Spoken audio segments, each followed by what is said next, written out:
siguiente, para enfocarnos concretamente el tema de los acuerdos plenarios y precedentes vinculantes, mencionarles de manera general lo siguiente, que cuando vamos a hablar de un precedente vinculante, vamos a hablar de un caso concreto que la Corte Suprema, como máxima instancia de interpretación de la norma, va a establecer que va a ser de obligatoria observancia por jueces de menores jerarquías. También a través de este precedente vinculante va a establecer principios y doctrina jurisprudencial. Entonces, lo primero que tenemos que mencionar es cuál de estos dos tipos de normas o dos tipos de figuras procesales que vamos a comentar hoy tiene la obligatoriedad. En este caso en concreto, ¿tiene la obligatoriedad el tema de los acuerdos plenarios o tiene la obligatoriedad un precedente vinculante? Muy bien, entonces, con esa primera diferencia empezaremos esta sesión, teniendo en cuenta lo siguiente, que tanto los precedentes vinculantes como los acuerdos plenarios son expedidos sobre todo por jueces supremos. A ver, vamos a dar este micrófono a Tito. Tito, aló, buenas noches. ¿Quiere participar? Muy bien. Entonces, por favor, baje la manito para no tenerlo ahí registrado. Entonces, lo que tenemos que mencionar... Doctor, disculpen, recién me han habilitado. Buenas noches. Sí. ¿Le puedo responder lo que estaba preguntando? Me parece que todavía no estaba la pregunta. Bueno, todavía no habíamos lanzado, pero si quiere, normal, doctor. Estaba mencionando de manera muy general lo siguiente, que vamos a desarrollar el tema de acuerdos plenarios y precedentes vinculantes. Estaba mencionando que ambos son expedidos por la Corte Suprema, pero va a haber una característica de una de ellas que va a ser obligatorio, ¿correcto? Si quiere participar sobre ese tema, sí, no tengo ningún problema. Sí. Si me lo permite, doctor. Los precedentes vinculantes serían lo obligatoriedad. Muy bien, sí, efectivamente. El tema en concreto que vamos a desarrollar justamente va a radicar en esa la diferencia. Los acuerdos plenarios y los precedentes vinculantes será materia de desarrollo el día de hoy, pero haremos mención sobre todo en cuanto a un precedente vinculante, en este caso en concreto al precedente vinculante 1/2017 referido a lavado de activos. Esto será en la segunda parte. Muy bien, pero de manera general lo que diremos entonces es que un precedente vinculante va a tener como origen un determinado caso. Es decir, este precedente vinculante va a llegar como a través de un recurso de casación a la Corte Suprema, donde una sala penal va a abocarse, pero esta sala penal va a generar que ésta sea a través de un acuerdo de jueces supremos para que se establezca un precedente vinculante. Pero un precedente vinculante tiene que establecer qué extremo de esa resolución es obligatorio para los jueces de la República. Entonces, un precedente vinculante determina principios y doctrina jurisprudencial para que los demás operadores del derecho tengamos presente en un determinado caso. Entonces, primer punto a tener en cuenta, el precedente vinculante nace en mérito a un recurso de casación.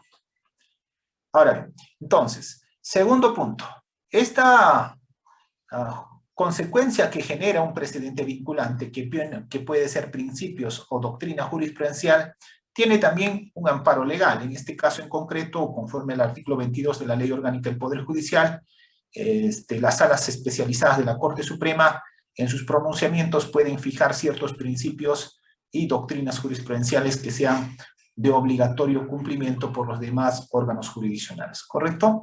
Entonces, en este punto lo que queremos indicar antes de iniciar esta sesión sobre el tema de los acuerdos plenarios es justamente esta característica.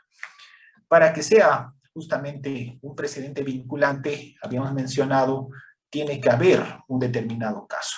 Para ese determinado caso, normalmente va a haber un pleno casatorio, que viene a ser la reunión de jueces supremos de la especialidad. Esta puede ser uno civil, penal, en el caso en concreto vamos a hacer mención al tema penal, que ante un medio impugnatorio concedido, como en este caso un recurso de casación, que llega a una determinada sala, en este caso puede ser una sala penal permanente o sala penal transitoria, existe la necesidad de que se emita una sentencia que sea vinculante, es decir, que obligue a los demás órganos jurisdiccionales de menor jerarquía a adoptar esa posición. Entonces, lo que va a ser obligatorio no es toda la sentencia, sino los extremos que establezca esta sentencia que son de carácter vinculante. Por otro lado, vamos a tener los acuerdos plenarios. En este caso en concreto, los acuerdos plenarios vienen a ser la reunión de jueces, en este caso reunión de jueces supremos, que van a establecer de cierto modo una pauta, es decir, van a establecer cómo debe establecerse la solución de un determinado caso, pero a diferencia de un precedente vinculante, esta no surge en mérito a una determinada casación, es decir, no surge en mérito a un medio impugnatorio, sino esta puede generarse en mérito a la problemática y que ya existe sobre un determinado caso y con la finalidad de exhortar sobre todo a las salas penales de la Corte Suprema para que adopten un precedente vinculante, se puede dar el tema de los acuerdos plenarios. Entonces, los acuerdos plenarios no tienen esta fuerza vinculante, pero de cierto modo exhortan a las salas especializadas, en este caso las salas penales, para que establezcan a través de un recurso de casación el extremo que va a ser considerado como precedente vinculante, es decir, de obligatoriedad para los órganos jurisdiccionales de menor jerarquía. Si nosotros queremos mencionar algo más preciso sobre el tema de los plenos casatorios, tendríamos que decir lo siguiente, ¿no? Los plenos casatorios, reunión de jueces supremos especializados para resolver un determinado caso de casación, y su finalidad va a ser entonces generar un precedente judicial. Esta va a tener una característica que tiene que ser obligatorio, sobre todo para jueces de menor jerarquía. Para que sea precedente vinculante, entonces tiene que nacer de un determinado caso que llegue a la Corte Suprema a través de un recurso de casación. Esta no solo lo resuelve la sala, sino se va a resolver en pleno de la especialidad. En este caso, por ejemplo, este precedente vinculante que haremos mención más adelante, que viene a ser el precedente vinculante 1/2017 sobre lavado de activos, se generó justamente en mérito a un medio impugnatorio, en este caso un recurso de casación que nacía de Arequipa, y esta daba como necesidad que se establezca ciertos puntos específicos de la sentencia que tenían el carácter de vinculante para los órganos jurisdiccionales de menores jerarquías.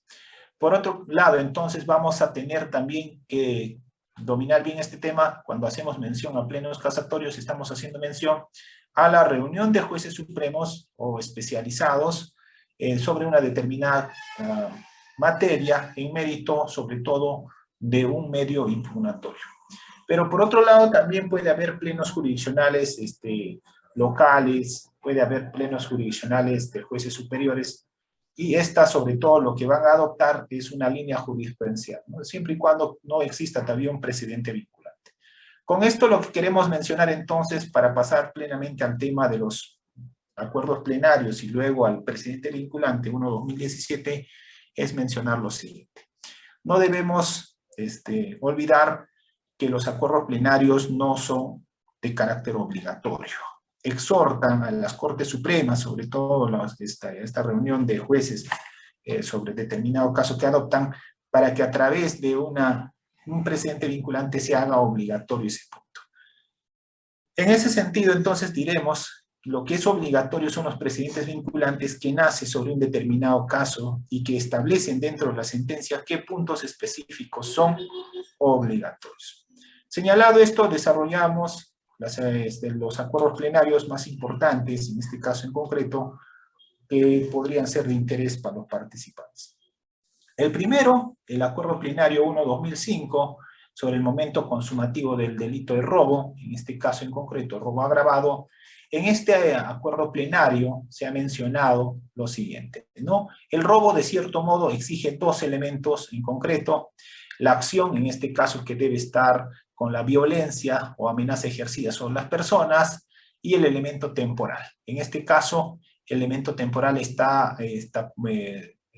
uno de los más trascendentales, en este caso, para la consumación del delito de robo agravado, porque si a esta persona se le detiene con las cosas cuando está ejecutando la acción, esta quedaría en grave tentativa. De cierto modo, en este caso en concreto, en este acuerdo plenario 1/2005, se menciona en el punto 2, por ejemplo, desde la perspectiva objetiva, se menciona que se exige que la gente se apodere ilegítimamente de un bien mueble total o parcialmente ajeno, sustrayendo el lugar donde se encuentre, ¿correcto? El acto de apoderamiento, el elemento central de identificación para determinar el litis de consumación y tentativa. En este caso, si lo detienen a esta persona con el bien que acaba de efectuar su sustracción con violencia o amenaza, estaríamos ante un caso concreto de tentativa en caso de robo agravado. También aquí en este acuerdo plenario se menciona 1/2005, que estamos mencionando, se menciona el apoderamiento, es importantísimo, ¿no? En este caso el desplazamiento físico de la cosa del ámbito del tenedor a la del sujeto activo. También en este punto se menciona, en este acuerdo plenario, que este delito de robo agravado es un delito de resultado y no de mera actividad. Su momento consumativo se sitúa justamente cuando el poseedor deja de tener esta acción de protección sobre el bien, ¿no? En este caso en concreto. El resultado típico se manifiesta cuando la gente tiene la posibilidad de realizar actos de disposición sobre la cosa, aunque sea por un breve tiempo. Entonces, lo que nos menciona en concreto un acuerdo plenario, como estamos viendo, es darnos ciertas pautas, pero no necesariamente esta tiene el carácter de obligatoriedad. Lo que sí va a tener un carácter obligatorio va a ser un precedente vinculante. Si nosotros quisiéramos hacer para un estudio doctrinario sobre todo, y esto sí importa mucho, entonces tendríamos que revisar los acuerdos plenarios para saber sus elementos objetivos, sobre todo en qué momento se consume un determinado delito. Aquí en este acuerdo plenario 1/2005 se menciona la consumación está condicionada por la disponibilidad de la cosa sustraída, disponía que más que real debe ser potencial, ¿no? Otros elementos también, en este caso en concreto, si la persona es capturada con este bien, inmediatamente estaremos en un grado de tentativa, ¿correcto? Pero en el caso en concreto, si los perseguidos en este caso son más de uno, y a uno de ellos lo detienen y el otro escapa, en este caso el delito se habría consumado para todos. En ese sentido, sobre este primer acuerdo plenario, como estamos mencionando, estas dan pautas, exhortan, dan ciertas directivas de cómo debe entenderse un determinado delito. Otro acuerdo plenario que tenemos es el 3/2008, sobre el tema de robo con subsecuente muerte y asesinato, ¿no? Como del delito del asesinato y las lesiones graves como agravante. En este caso en concreto, en el artículo 189, se menciona como un agravante del tercer grado justamente la figura del robo. En esta, lo que hace mención es sobre todo al uso de la violencia para facilitar el apoderamiento o para vencer la resistencia a la víctima, en este caso que le ocasiona o produce muerte, ¿no? En este acuerdo plenario 3/2008, justamente la Corte Suprema, que viene a ser el acuerdo de jueces, como su nombre dice, en este caso acuerdo plenario, ha establecido pues que se trata de un delito, en este caso si se trata pues de un delito de homicidio preterintencional, en este caso solamente se le puede imputar al agente a título de culpa, ¿no? En este caso en concreto.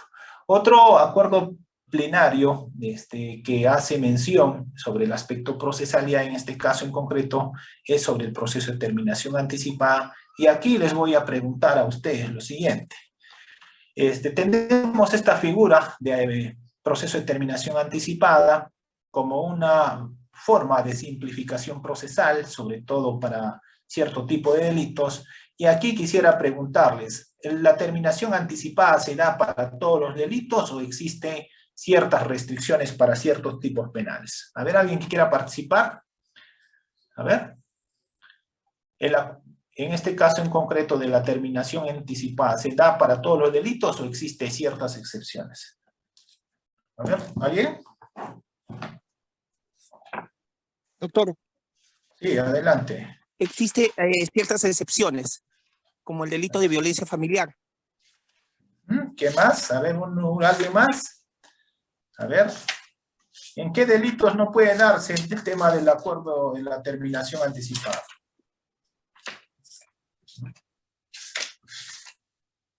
A ver, ¿alguien me dice si en delitos de violación sexual se puede dar la terminación anticipada?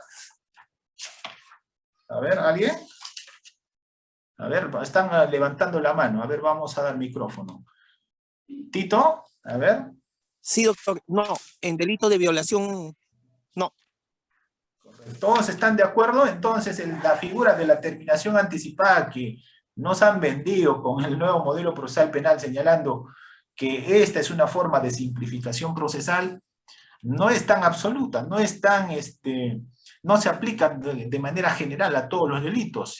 Hay ciertas excepciones, como por ejemplo en el tema de violación sexual, ¿correcto? En esos casos no se va a aplicar el tema del proceso de terminación anticipada. Pero vamos desarrollando este tema, porque en este tema en concreto, el Acuerdo Plenario 5/2009, si bien hace mención a esta figura de simplificación procesal, donde prima el principio de consenso. Sin embargo, aquí hay ciertas cosas que en la práctica no se dan, como ustedes están viendo, como por ejemplo para los delitos de violación sexual, ¿correcto? Ahora bien, en el tema netamente de proceso de terminación anticipada, entonces yo entiendo que el legislador tuvo esta idea de aplicar para todos los delitos, pero luego el legislador, con el paso del tiempo, a través de normas que han agravado sobre todo las penas, ha establecido que no puede aplicarse en ciertas figuras. A ver, la doctora Indira, adelante. Doctora Indira, a ver, denle micrófono. Sí, buenas tardes. Bueno, estaba levantando la mano con su pregunta anterior y sería también todos los delitos en contra de la dignidad humana. Tampoco está, es una excepción, ¿no? Lo que estás comentando. Claro, sí, o sea, lo que estamos mencionando es lo que están diciendo. Hay excepciones, en este caso en concreto, en las que no se puede aplicar la terminación anticipada. Si ustedes Sí, revisan... que sea integrante, perdón, de una organización criminal o vinculado. No, que sea jefe o cabecilla de una organización criminal. El integrante de una organización criminal sí puede. Claro, claro, que esté vinculado directamente, claro, que sea, como usted dice, la cabeza, ¿no? Cabecilla, pero los demás claro, integrantes sí. Correcto, con esa precisión, ¿ya? Entonces, sí, claro. Muy bien, gracias. Entonces, estamos mencionando lo siguiente, que esta figura de simplificación procesal con el Código de 2004 estaba pensado, estaba diseñado para que se aplique para todos los tipos penales, pero vemos que no es así. ¿Correcto? En este caso en concreto hay ciertas excepciones. Cuando hablamos de terminación anticipada no necesariamente se aplica para todos los delitos. En delitos sexuales, por ejemplo, violación sexual no se va a dar. Como por ejemplo, en casos de organizaciones criminales, cuando éstas sean jefes o cabecillas de las organizaciones criminales, tampoco se va a dar, ¿correcto? Entonces, a ver, Edson, ¿algo más? Doctor, buenas noches. Una consulta. Por ejemplo, con respecto a la terminación es un mecanismo de simplificación y la conclusión también es un mecanismo de simplificación, pero por ejemplo he estado revisando el recurso de nulidad 1970-2019, donde establece, por ejemplo, o sea, la práctica o la poca experiencia que tengo en una conclusión le rebajan un séptimo, ¿no? Y la conclusión un séptimo, la terminación un sexto. Pero este recurso de nulidad es de San Martín, que establece que la figura de la conclusión es un séptimo o menos, dice. La pregunta es, en su experiencia que usted tiene como magistrado del MP, ¿han habido casos que en conclusiones han quedado en un quinto o un sexto? No.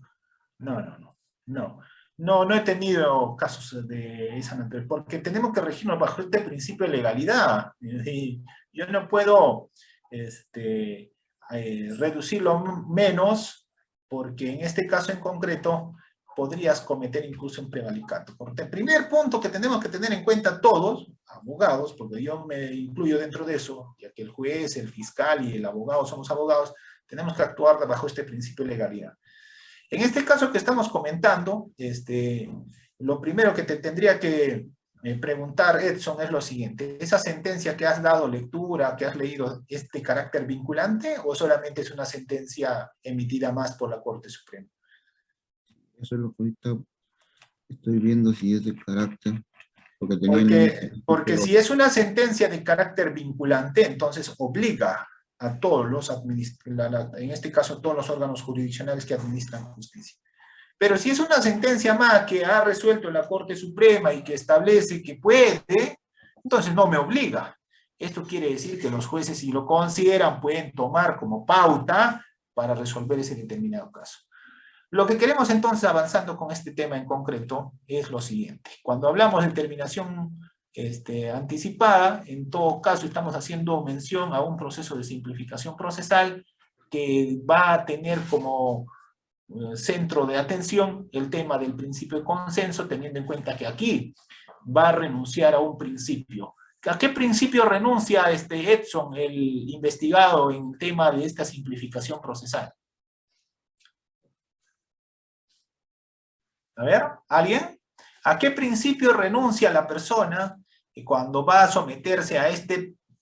A ver, Tito, adelante. Presunción de inocencia, doctor.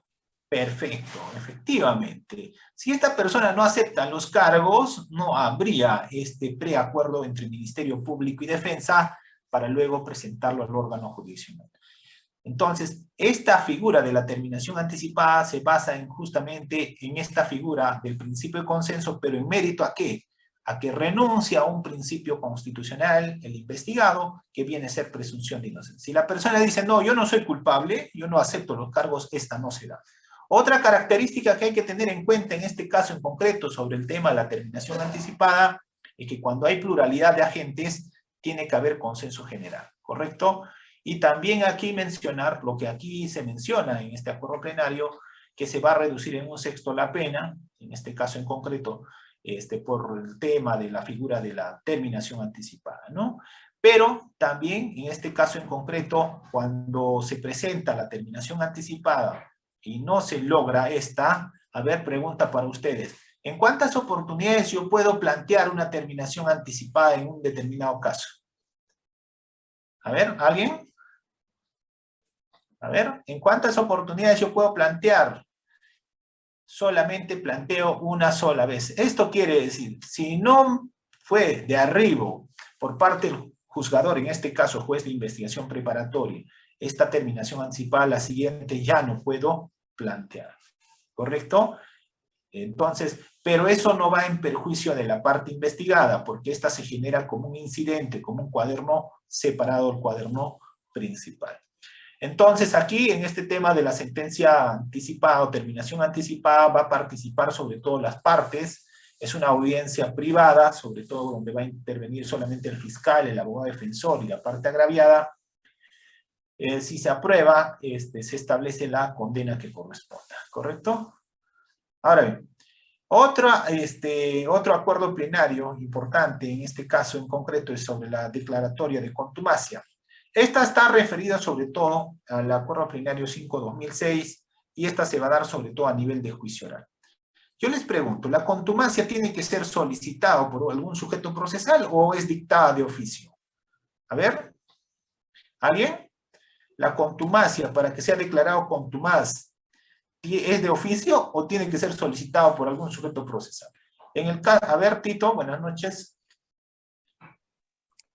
De oficio, doctor. De oficio. O sea, estamos en un determinado caso, la persona no se presenta y de oficio el juez debe declararlo o debe solicitar la fiscalía. A ver, vamos con Edson. Edson, buenas noches. Sí, doctor, la práctica es que el fiscalía, pues, solicita, ¿no? En el juicio oral, en el momento de que no está presente el imputado, no se instala y solicita, ¿no? Que se le curse oficio a nivel nacional y se declare reo contumaz o reo ausente, ¿no? Ya, a ver, Pedro, buenas noches. ¿Cuál es su opinión al respecto? Buenas noches a todos. Sí, es a pedido del fiscal y ante la ausencia a presencia de un juicio oral del investigado. Ya, muy bien. Alan, ¿compartes con la idea? Por lo visto hay dos ideas aquí. Una que dijo que es de oficio, el otro que dice que efectivamente, doctor, es de oficio, el juez lo regula de oficio, ordena de oficio y corre traslado a las partes, ¿no? No es que considero que la fiscalía lo va a solicitar. Ante la no presencia de la parte imputada, de oficio el juez ordena la contumacia, ¿no? Del imputado, de mi parecer. Ya, muy bien. ¿Qué es lo que vemos en la práctica? En este caso en concreto, para que se dé de esta figura, de cierto modo en la práctica lo que vamos a observar es una citación a juicio oral. Esta tiene que tener un emplazamiento válido, es decir, tiene que tener una notificación válida. Esta notificación válida tendrá que ser efectuada en domicilio real, en domicilio procesal, incluso deberá notificarse por edicto.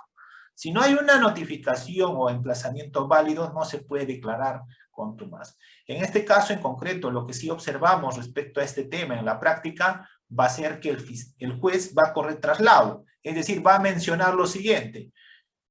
Primero va a solicitar acreditación de partes, no va a estar el investigado, o en este caso procesado, acusado. Ante esta ausencia que no está, el juez lo que va a decir en concreto es cuál es el pedido de la fiscalía sobre este punto en concreto. En este caso en concreto, el fiscal del caso tendrá que solicitarlo, ¿correcto? Eso es lo que observamos en la práctica. O alguien me puede decir que no es de ese modo, o tal vez en su distrito judicial o fiscal donde usted litiga, se aplica de otro modo distinto. A ver, ¿alguien? A ver, ¿a quién le damos? A ver, Carlos Salvador. A ver, vamos dando micrófono a Carlos. Carlos, buenas noches. A ver, Carlos está en fiesta, creo. Carlos está en... Buenas noches. Sí, cuando el investigado no se presenta... No, estaba en el restaurante. Cuando el investigado no se presenta de oficio, se tiene que cursar una orden para que pueda ser intervenido por la policía, porque en todo caso no vamos a esperar la voluntad del investigado para que él se presente. Correcto. Muy bien, gracias. ¿Y el usuario de Zoom? A ver, ¿qué dice el usuario de Zoom? A ver, ¿qué dice el usuario de Zoom que tiene registrado con ese nombre? ¿Cuál es su opinión, señor? Buenas noches. O señorita. Ya, por favor, bajen la mano. Continuamos. Entonces, en la práctica vamos a ver de ese modo. ¿Me escuchan? Sí, buenas noches, doctor. Sí, buenas noches. Adelante. Muy bien. Entonces, por favor, bajen la mano para tenerlo registrado los que desean participar. Estamos mencionando entonces lo siguiente. Siguiente acuerdo plenario, que sobre todo vamos a ver en el tema práctico, es lo siguiente. La desvinculación procesal. Esta se va a dar sobre todo del siguiente modo. Primero, se entiende que el que tiene que... A ver, yo les pregunto. ¿Quién es el que establece en el proceso penal el tema de lo fáctico? ¿Quién tiene la obligatoriedad de establecer el tema fáctico? ¿Es el juez o es el fiscal? Primer punto. Y segundo punto, ¿quién tiene la obligatoriedad de establecer la adecuación jurídica? ¿El fiscal o el juez? A ver, dos preguntas. Primero, sobre el tema fáctico y segundo, sobre el tema jurídico.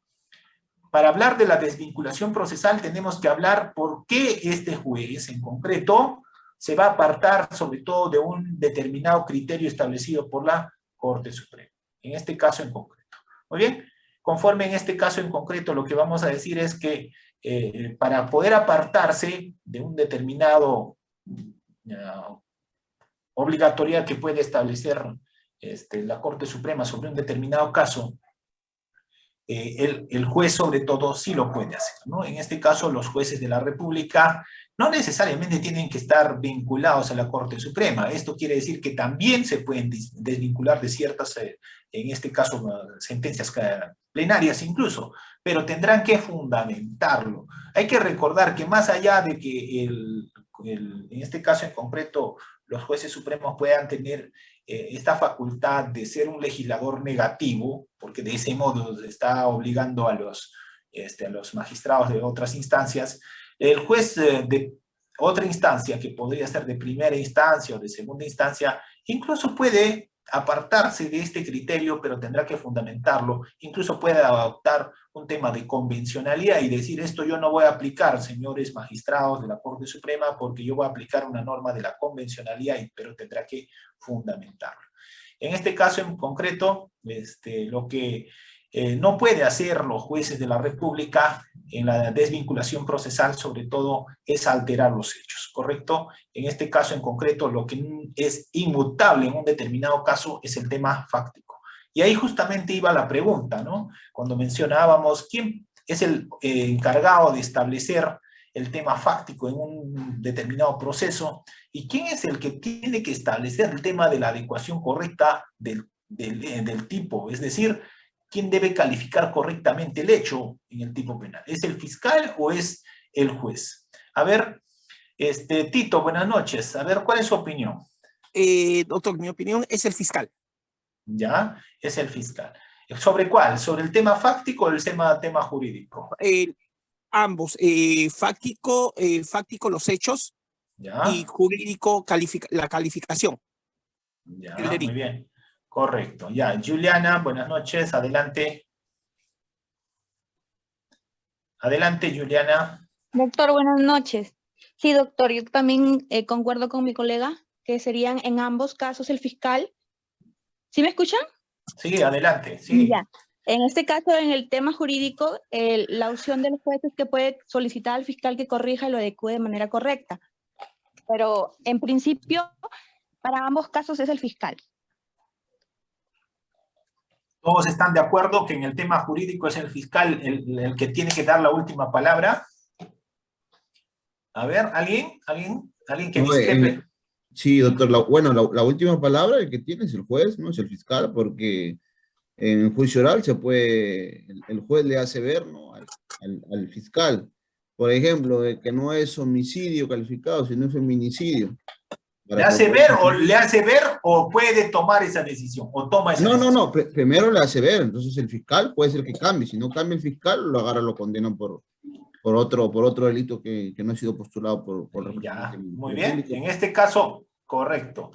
El juez penal peruano puede hacer una recalificación del hecho a otro tipo penal, y eso está permitido en la norma, ¿correcto? Lo que no puede hacer los jueces peruanos es alterar el tema fáctico. El tema fáctico es inalterable. ¿Desde qué etapa? A ver, ¿alguien me puede decir desde qué etapa es inalterable el hecho fáctico? A ver, ¿alguien? Para irnos a lo Formalización de investigación, doctor. Ya, a ver, Tito dice formalización. ¿Alguien que discrepe? Formalización es etapa de construcción fáctica. Se rige bajo este principio de progresividad de la información. A ver, ¿alguien? ¿En qué etapa? ¿A partir de qué etapa no puede alterarse, no puede variarse el hecho fáctico? Juliana, buenas noches. ¿En formalización de acusación, doctor? ¿Existe formalización de la acusación? A ver, Carmen, buenas noches. Buenas noches, doctor. Sobre la etapa intermedia, ¿no sería? Ya, muy bien. Y Alan, damos micrófono finalmente a Alan. Alan, ¿a partir de qué momento? Bueno, en la acusación, doctor. En la acusación. ¿Y Abraham qué dice? ¿Abraham está de acuerdo? ¿Formalización o acusación? Abraham, buenas noches. Abraham. Por favor, bajen la mano en todo caso. En la etapa intermedia, lo que es el control de acusación, doctor. Ya, muy bien, gracias. Lo que no puede variarse el fáctico es a partir de la etapa intermedia, es decir... Sí, le escuché, doctor. Decía en etapa intermedia. Sí, le escuché. A partir de la etapa intermedia, cuando exista el requerimiento acusatorio, ese fáctico es inmutable. No se puede variar. No puede variar el fiscal, no puede variar el juez. Y aquí, adicional a lo que estamos mencionando, ¿qué es lo primero que tienen que hacer ustedes cuando les corre traslado un requerimiento acusatorio, digamos, de 500 hojas? ¿Qué es lo primero que ustedes revisan? A ver. ¿Qué es lo primero que revisan o deben revisar? A ver, ¿quién va a participar? A ver, vamos a dar micrófono a Alan. Alan, buenas noches. A ver. Disculpe, no le copié, doctor. ¿Cómo dice? ¿Qué es lo primero que usted tiene que revisar cuando le corre un requerimiento acusatorio con 500 hojas? ¿Qué es lo primero que debe revisar? Bueno, puedo observar el control formal de la acusación. No, pero control formal estamos hablando de varias cosas. Específico. Es como decir, el debido proceso. ¿En qué vertiente el debido proceso se ha alterado? Pues en el tema de pruebas, alterar el derecho de defensa, ¿en qué? Cuando me dices control formal, estamos hablando en macro. Algo concreto. Doctor. Los hechos, no es que los hechos fácticos. El hecho fáctico. Cuando te corra traslado de 500 hojas, un caso de crimen organizado, un caso de lavado de activos, un caso de corrupción, sobre todo en esos casos complejos, lo primero que tienes que revisar viene a ser los hechos. ¿Y con qué otro vas a contrastar? ¿Con qué otro documento? A ver, ¿alguien? Los elementos de convicción. No. ¿Con qué voy a ver otros? A ver, voy a ver caja de comentarios. Seguramente hay algunos ya que estaban en mi clase. ¿La circunstancia concomitantes, doctor? No, con el tipo no. Estoy diciendo, una acusación de 500 hojas, imagínense, prácticamente un libro entero. ¿Con qué voy a contrastar ese hecho? ¿Con qué debo contrastar como abogado? ¿Debo contrastar con qué? A ver, alguien me da. Vamos a darle, a ver, micrófono a Indira. Indira, buenas noches. Con las pruebas, doctor. No. Con la formalización de investigación preparatoria. Y Edson creo que es mi alumno en varios cursos, por eso ya escuchó la participación. Sí, gracias Edson, gracias. Doctor, entonces, disculpe, en los hechos, disculpe que le interrumpa, en la acusación, uno, como bien decía, yo puedo observar porque Fiscalía puede ser que haya omitido en la acusación no mencionar lo que ha hecho presente en la formalización de la investigación preparatoria. Es por ello que puede ser una observación a la acusación de forma. Ya, muy bien, gracias. Pero lo que ocurre no es eso. Lo que ocurre es que la Fiscalía va a poner unos hechos distintos a lo que presentó en la formalización. ¿Cuál es el error? Que el fiscal cuando formaliza pone un hecho A, ¿correcto? Este hecho A está en progresividad, es decir, está en construcción. Por eso la etapa de investigación preparatoria es la etapa ideal para recabar todos los elementos de convicción y establecer un tema fáctico concreto. ¿Para qué? Para la segunda etapa que viene a ser etapa intermedia. Entonces, ¿qué hago cuando tengo un determinado caso? 500 hojas de la acusación fiscal. Lo primero que tengo que revisar es el tema fáctico. Y el tema fáctico se va a circunscribir en 3 partes. A ver, Edson, ¿qué parte del tema fáctico de la acusación es materia de probanza? A ver, Edson creo que estaba en mi clase, ¿no? En varias clases. A ver, Edson, para que tus compañeros puedan recordar. ¿Hechos los hechos, lo jurídico y lo probatorio? No. A ver, Tito, ¿qué parte concreta del tema fáctico es materia de probanza? Concomitantes, doctor. Correcto. Esa parte viene a ser el corazón o el cerebro, ustedes quieran ver. ¿Qué órgano ustedes consideran que es el más trascendental del ser humano? ¿El cerebro o el corazón? ¿Cuándo hay muerte? ¿Cuándo hay muerte en derecho penal, digamos, de una persona natural? ¿Cuando el corazón muere o cuando cesa la actividad cerebral? Cuando cesa la actividad cerebral, ¿correcto? Tu corazón puede estar latiendo, tu cerebro está muerto, tú ya eres muerto. ¿Correcto? En este caso, ustedes considérenlo como el cerebro de un determinado caso, el hecho fáctico. ¿Por qué te digo esto? Porque ese es el punto de quiebre en el nuevo modelo procesal penal. Eso es lo que va a probar. ¿Quién? Fiscal. Y si no prueba esa parte, circunstancias concomitantes, que debe estar circunscrita en lugar, tiempo y modo, es decir, tiene que decirme cómo se ha cometido el delito, no habrá sentencia condenatoria. ¿Correcto? ¿La circunstancia precedente se prueba? No, pues el anterior al acto mismo no es materia de probanza.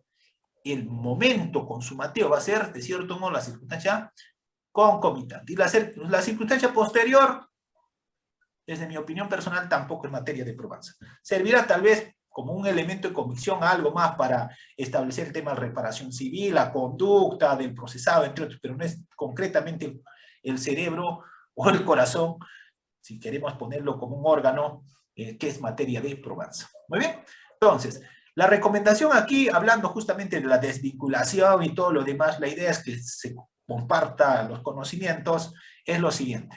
Que cuando te corran traslado de un requerimiento acusatorio de 500, 1000 hojas, lo primero que tienes que revisar es el tema fáctico. El tema fáctico estará, pues, ya de 500 hojas serán 5 hojas, exagerando, o 10 hojas. De eso lo que tienes que ver es, ¿se ha alterado o no el fáctico de la formalización? ¿correcto? ¿Se alteró o no? Si el fiscal me pone un fáctico distinto al de la formalización, desde mi punto de vista, esa tendría que ser observado en la etapa intermedia. Para eso, tu asistente tendrá que traerte pues, la formalización, ver si hay alguna disposición que el fiscal ha expedido de precisión fáctica, entre otros.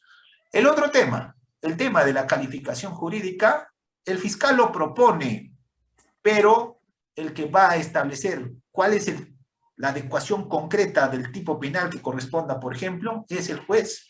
Por eso el juez puede establecer en un determinado caso una sentencia condenatoria por otro delito y no necesariamente por el que el fiscal propone. Un ejemplo, estamos en un caso de robo agravado, y tal vez el juzgador al final dice, no, de la actuación probatoria no es robo agravado, esto es un hurto agravado, correcto, y puede establecer una sentencia en ese sentido. Ahora bien, para finalizar este punto, mencionar entonces como recomendación final, que también hablamos del aspecto probatorio, que en los requerimientos acusatorios para hacer una observación formal, lo primero que tendríamos que ver es este punto. Luego vemos elemento de convicción, luego vemos medios de prueba, entre otros. Si son varios, tiene que estar identificado para quién lo vincula cada elemento de convicción. Si son, por ejemplo, 3 personas, tendría que el fiscal establecer elemento de convicción 1 vinculado al acusado 1, al acusado 2, al acusado 3. Si no vincula de ese modo, observación formal, tiene que volver la acusación al sede fiscal para que me precise. Muy bien, seguimos. A ver, ¿alguien más? A ver, ¿quién alzó la mano en esta parte? Doctor, buenas noches. Doctor, sí. Usted dice que no debe ser variable los hechos. Doctor, hay un caso que ha sucedido en la práctica, digamos, receptación agravada. Los hechos en la formalización se indican que, digamos, Pedro ha adquirido un bien de procedencia ilícita mediante escritura pública en fecha tal. Ya, así aparece en la formalización. Ya. Pero puede que en la acusación ya lo integra, ¿no? Dice, Pedro ha adquirido ese bien ilícito producto de un asalto y robo que se ha realizado en fecha tal. Ya, y eso no estaba en la formalización. Ese extremo no estaba. Ya, entonces lo que tienes que hacer justamente es observar la acusación. El fiscal ahí está alterando el hecho fáctico. Pero aquí, doctor, en lo sustancial, bueno, está diciendo que ha comprado un bien de procedencia ilícita. Solamente sí, que en el transcurso de la investigación, digamos, se ha obtenido... elemento de convicción. Sí, elementos, digamos, de la fecha de robo, y eso lo está agregando. ¿Para usted eso sería allá adulterar hechos, doctor? No, el tema es que no está adulterando hechos. En este caso en concreto está introduciendo temas fácticos que no están en la formalización. Sí, así es. ¿Ya? O sea, cuando nosotros introducimos hechos, cuando tenemos elementos de convicción que nos van a dar un determinado resultado, ¿correcto? Entonces, cuando yo formalizo de manera vaga, porque todavía yo no tengo algo concreto del tema fáctico. Por eso existe investigación, si no ya no existiría, pues. ¿Correcto? Cuando los resultados de los elementos de convicción me arrojen una determinada información, yo lo que debo hacer como fiscal es una disposición de precisión fáctica. ¿Antes de qué? Antes de cortar la investigación, es decir, antes de expedir la disposición de conclusión de la investigación preparatoria. En este caso en concreto, de lo que tú me mencionas, habría que ver, en el requerimiento acusatorio hay hechos que ha introducido que no están en la formalización, o solamente hay precisiones de lo que ha mencionado en la formalización. Lo que sí se puede hacer en la etapa intermedia es precisiones de la formalización. Es decir, si la formalización mencionaba de manera muy general, aquí en la acusación sí yo lo puedo precisar. Pero si en la formalización yo no puse el tema fáctico, yo no puedo crear un nuevo hecho en la etapa intermedia. A eso me referí. Muy bien, continuamos. El otro tema, a ver, por favor, pueden bajar las manitos para de este modo poder hacer la secuencia de la verificación de las personas que quieren participar. Otro acuerdo plenario viene a ser el 5/2008, en este caso en concreto de la conclusión anticipada. Y la pregunta para ustedes es lo siguiente. Al igual que en la terminación anticipada, en este caso en concreto, debe renunciar a un principio, ¿correcto? Esta persona. Este principio viene a ser el de presunción de inocencia. La pregunta es, esta aceptación expresa que realiza el investigado vincula al Ministerio Público para que pueda también finalizar el proceso, o esta es necesariamente optativo para el Ministerio Público. Es decir, el hecho de que el investigado acepte los cargos automáticamente lo vincula al fiscal a que debe decir sí, que proceda a la conclusión anticipada, o el fiscal puede decir no, yo no estoy de acuerdo y yo quiero ir a actuación probatoria. A ver, ¿cuál es su opinión de ustedes? A ver, vamos con la conclusión anticipada. ¿Lo obliga o no le obliga al fiscal el hecho de que acepte los cargos el procesado, en este caso en concreto? Recordemos que esto también es un tema referido al tema de simplificación procesal. Es decir, existe una imputación, donde establece una pena, una reparación civil, puede haber inhabilitación. Normalmente existe en la gran mayoría de delitos multa, y la pregunta es, el hecho de que acepte los cargos formulados por la Fiscalía, el investigado luego de los alegatos, diga, mira, señor juez, yo acepto los cargos, ¿esto lo vincula automáticamente al fiscal para que emita pronunciamiento? ¿O puede decir el fiscal, yo quiero actuación probatoria? A ver qué dicen ustedes. Voy a ver caja de comentarios. Se rige bajo a ver qué dice la doctora Indira.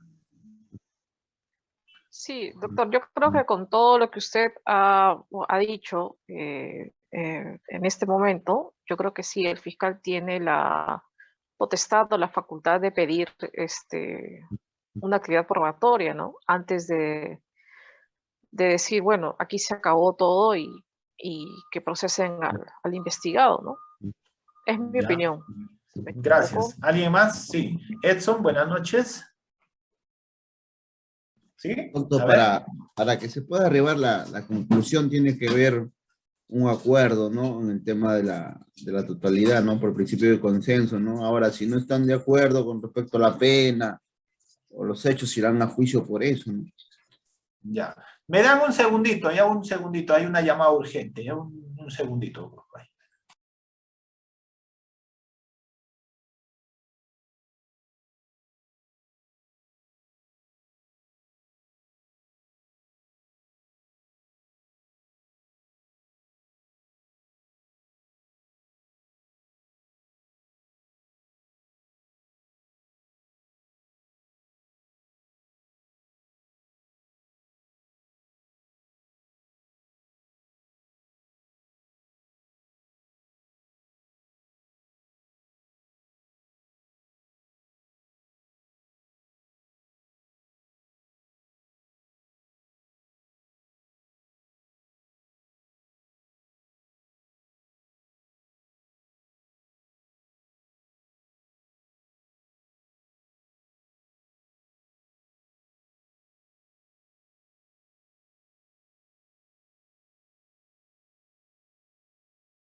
Ya, continuamos. A ver.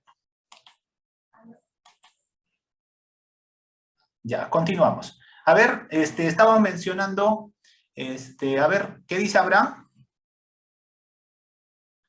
¿Abraham? ¿Abraham? Buenas noches.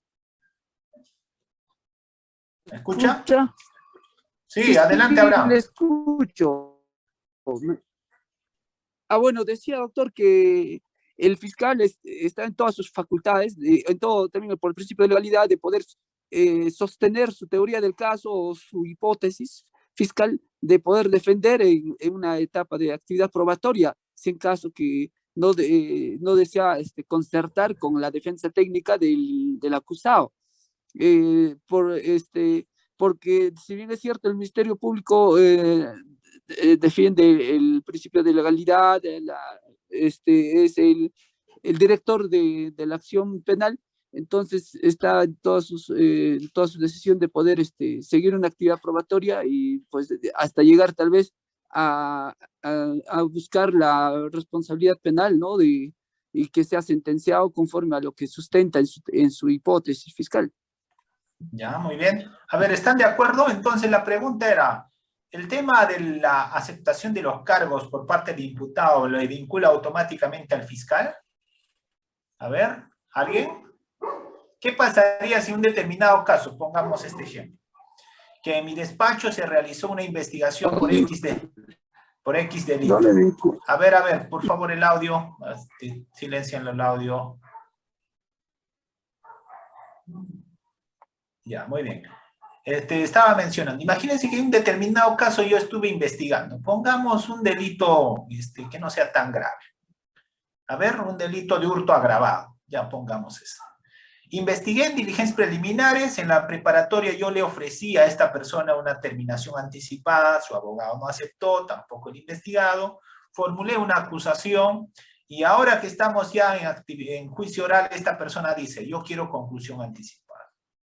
Yo como fiscal estoy obligado a que este señor finalice su actividad, se solucione su situación jurídica con esta conclusión, o puedo negarme diciendo, señor juez, yo no voy a aceptar esto, yo quiero actuación probatoria. A ver, ¿cuál es su opinión de ustedes en este caso en concreto? Si yo le ofrecí en la etapa de formalización una conclusión y este señor no quiso, yo dije, pues bueno, pues entonces me va a hacer perder el caso por gusto, yo no voy a aceptar conclusión. Es decir, nos vamos a actuación probatoria porque estoy pensando que va a haber pena efectivas, de cierto modo, por eso estoy yendo a esa etapa. ¿A ver? Entonces, ¿qué principio tiene que primar en esta etapa entre el fiscal y el abogado y la defensa, en este caso el investigado? Un principio que se denomina de consenso, ¿correcto? Si no, bueno, pásame el celular, a ver. En este caso en concreto, si no hay este principio de consenso, no se va a dar, de cierto modo, la conclusión concreta en este caso que estamos mencionando. Este principio de consenso entonces da no solamente para la terminación anticipada, también se da para la etapa de conclusión.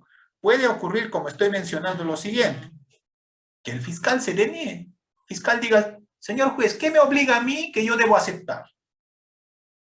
Yo, como persecutor penal, ya formulé la acusación, estoy aquí en juicio oral, acabo de realizar mis alegatos de apertura, lo que yo pido es que se pase a la siguiente etapa de actuación probatoria. ¿Correcto? Tiene que haber este principio de consenso. Y la pregunta es, ¿la conclusión anticipada se puede dar? Poniendo un punto aparte, ¿la conclusión anticipada se puede dar para todos los delitos o también existen excepciones como para el caso de la terminación anticipada? A ver, ¿alguien? A ver, ¿qué dice el doctor? Buenas noches. Doctor, por ejemplo, con respecto a la conclusión anticipada hay cierta figura donde prohíbe, pero, por ejemplo, hay una ley, no lo tengo ahorita a la mano, que, por ejemplo, en los delitos sexuales, prohíbe la conclusión anticipada, la terminación anticipada, pero, por ejemplo, hay algunos juristas donde dicen lo que te prohíben es la reducción, más no la figura. O sea, yo me voy a una conclusión en un delito de violación sexual, donde la pena, por ejemplo, sea 35. O sea, no me rebajan No te rebajan ni un séptimo, va a estar 35. Ajá. Me como los 35 años, pero o sea, sí se aplica, pero lo que prohíbe es la disminución. No sé si usted tiene ese mismo criterio, doctor. Sí, en esos casos sí, porque no hay el tema del beneficio. No existe ese tema del beneficio. Por ejemplo, ¿no? La pregunta para ustedes, ¿en temas de violencia familiar puede darse conclusión anticipada o no? A ver. Si estamos pidiendo un año, a ver, de pena privativa de libertad para una determinada persona por violencia familiar, ¿puede darse conclusión anticipada o necesariamente tiene que haber actuación probatoria? Sí, doctor, sí se puede dar. ¿Ya? ¿Qué dice la doctora Indira? No, yo digo que no. Se tiene que probar. Ya, vamos con, va a haber alguien que dirima, aquí va a haber sala, va a haber un colegiado, a ver, alguien que dirima. Ya dijo Tito que sí, la doctora Indira que no. A ver, en el ejemplo, conclusión anticipada. ¿Alguien? A ver, alguien que quiera dirimir, que alce la mano para darle micrófono. Hay dos jueces, uno con criterio positivo, el otro con negativo, necesitamos el dirimente. A ver, Raúl, buenas noches. Doctor, buenas noches. Sí procede, doctor. He tenido casos que sí procede la conclusión. Correcto, sí procede la conclusión. Lo que va a hacer, pero en este caso el fiscal no puede pedir pena suspendida, tiene que ser pena privativa de libertad efectiva, pero convertida, en este caso en concreto, por el juzgador a otro tipo de pena, que puede ser prestación de servicio a la comunidad, en este caso en concreto será pues de 1 año, 10 meses de pena privativa de libertad, suspendida 43 jornadas, para que este señor concurra al lugar que establezca el INPE a efectuar el trabajo comunitario. Adelante, Edson, buenas noches. Doctor, ¿usted es de la idea o cuál es su opinión? Por ejemplo, tengo entendido que en Lima Sur, creo que es, que dan pena no suspendida, porque prohíbe la pena suspendida. Algunos te dan convertida, pero algunos te dan reserva de fallo. No, reserva de fallo no te pueden dar. No. Dice, el 59 creo que dice, está prohibida la pena suspendida, más no te prohíben la reserva. ¿Algo así es? No. Sí, pero en este caso en violencia familiar no vamos a encontrar pena suspendida. Va a haber conversión de pena. Ya, la gran mayoría de... A ver, de este grupo, ¿cuántos somos? A ver, voy a ver. 80. A ver, de los 80, ¿alguien tuvo algún caso donde un juez le ha impuesto en violencia familiar pena suspendida? ¿O esta pena que el fiscal pide, que viene a ser pena privativa de libertad, lo convierte el juzgador a prestación de servicios a la comunidad? A ver, alguien, a ver, por favor, yo quiero escuchar alguna versión tal vez distinta a lo que estoy comentando esta noche. A ver. Doctor, a mí me sucedió un caso en Tacna. En Tacna, no le digo en qué juzgado, pero sí, me dio la jueza, me dio una pena, reserva de fallo todavía, reserva de fallo. ¿En violencia familiar? En violencia familiar, doctor. Y lo tengo en sentencia. A ver si nos pasas para comentar. ¿Ya? Porque el tema en concreto, en este caso de violencia familiar, hace mención a la norma pena privativa de libertad efectiva. Muy bien. Sí, lo sé, pero sí tengo, eso fue el año pasado, en el 2020. Correcto, Tito, te la dejo ahí por interno, ¿ya? A ver, si no, aquí les dejo mi correo para todos los demás. ¿Ya? Muy bien. A ver, vamos a analizar los fundamentos para tal vez otra ponencia, va a ser importante. Correcto, a ver, lo voy a poner. Ya. Ahí donde dice hpenalista lo colocan el @gmail.com. Ese es mi correo personal. Ya, Tito, me va a interesar esa sentencia para analizarlo, ¿correcto? Y podemos tal vez, ¿no? Tal vez ha desvinculado de algo la doctora, pues, ¿no? Para tener este criterio, ¿no? Muy bien. Ahora bien, entonces continuamos. Entonces, estamos en este caso de la conclusión anticipada, estamos mencionando aquí en concreto se maneja bajo este principio de consenso, el juez, sobre todo el juzgador, siempre va a analizar como primer punto el principio de legalidad.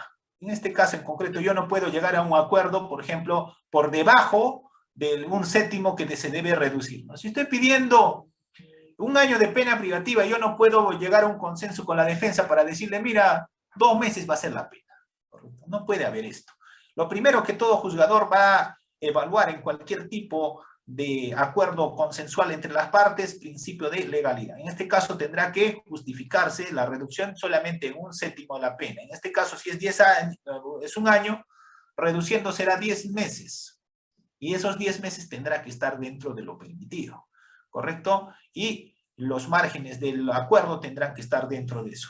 Por eso, en este tipo de delitos de violencia familiar, sobre todo, donde el corazón, sobre todo desde mi punto de vista, o el cerebro, como hemos mencionado hace un momento, es el contexto, ¿correcto? En la gran mayoría, el simple hecho de que le agredan a una mujer, si no existe contexto, no es violencia familiar desde mi punto de vista personal. Ahora bien, en este caso, entonces, ahí este principio de consenso solamente se va a dar en ciertos casos en concreto, como si estamos hablando, a nivel de conclusión anticipada, si el fiscal no acepta, no finaliza el caso. Tendría que darse necesariamente actuación probatoria. A ver, ¿qué dice Alan? Buenas noches, a ver. Buenas noches, Alan. Doctor, buenas noches. Disculpe, una consulta. Mencionó el proceso de violencia familiar, no se me está saliendo el tema.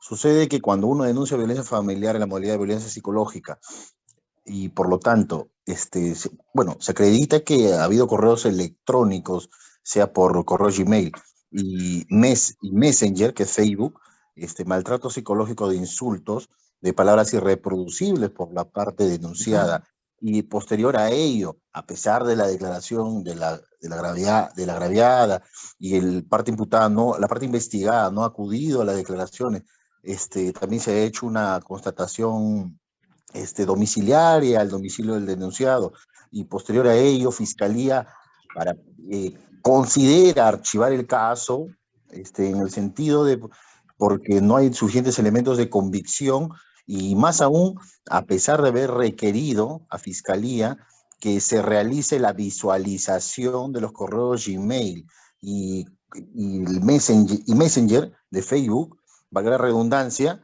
Entonces, ahí, doctor, ¿no habría una vulneración a la parte agraviada?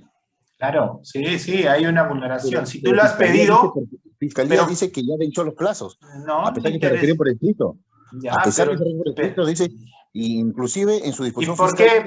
¿Por qué no te vas a una tutela para declararlo nulo esa disposición como agraviado? El tema de la tutela de derechos, la tutela de derechos no solamente es para el imputado, ya hay una sentencia del Tribunal Constitucional que hace mención que el agraviado también puede ir en tutela de derechos, como en este caso, que tú me dices, yo lo pedí, el fiscal no me hizo caso, no realizó un acto de investigación. En ese caso procede una tutela por parte del agraviado. Bueno, lo que quiero mencionar... Sí lo dispuso. Ya, pero no ejecutó. No lo ejecutó, exacto. Ya, pues no realizó acto de investigación, pues. Pero puede interponer recurso de queja.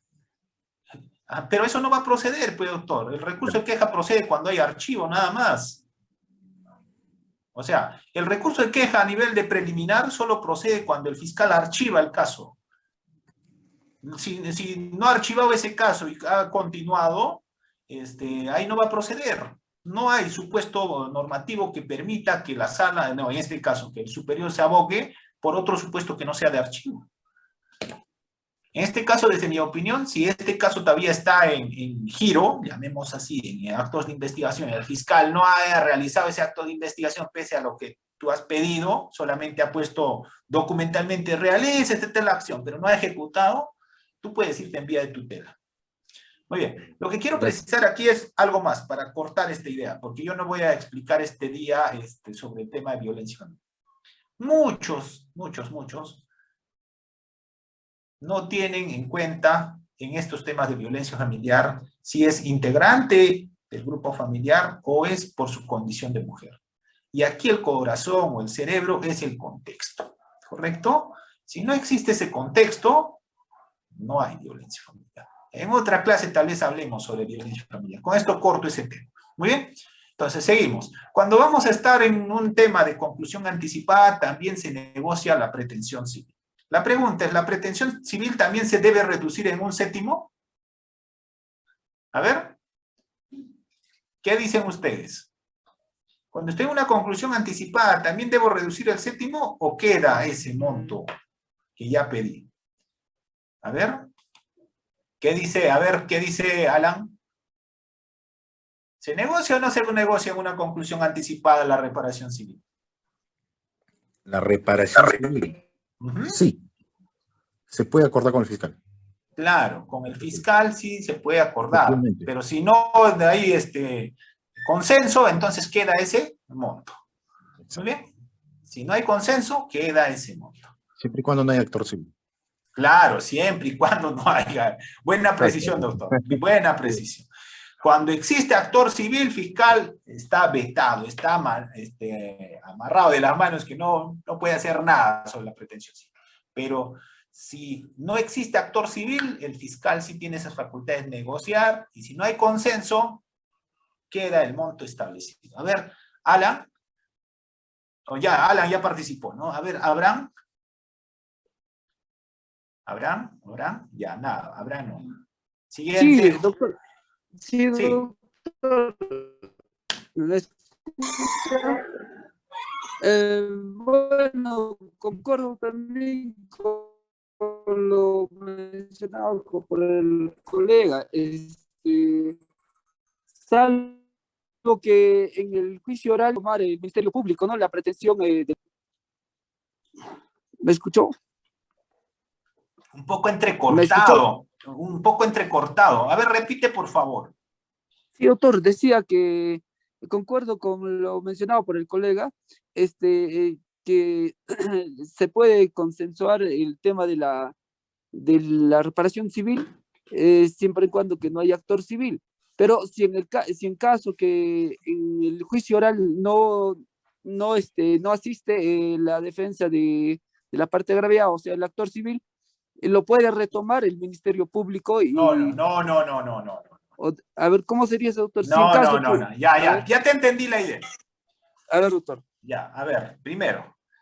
Si en la etapa de formalización se constituye en actor civil el agraviado, cesa la legitimidad para el Ministerio Público. El Ministerio Público, un ratito, doctor, voy a ver, ¿me permite terminar la idea? Luego le doy el micrófono. A ver, por favor, voy a pedirles cuando yo esté dando mis comentarios, tengan a bien apagar su micrófono para luego yo aperturar el micrófono y ustedes puedan participar.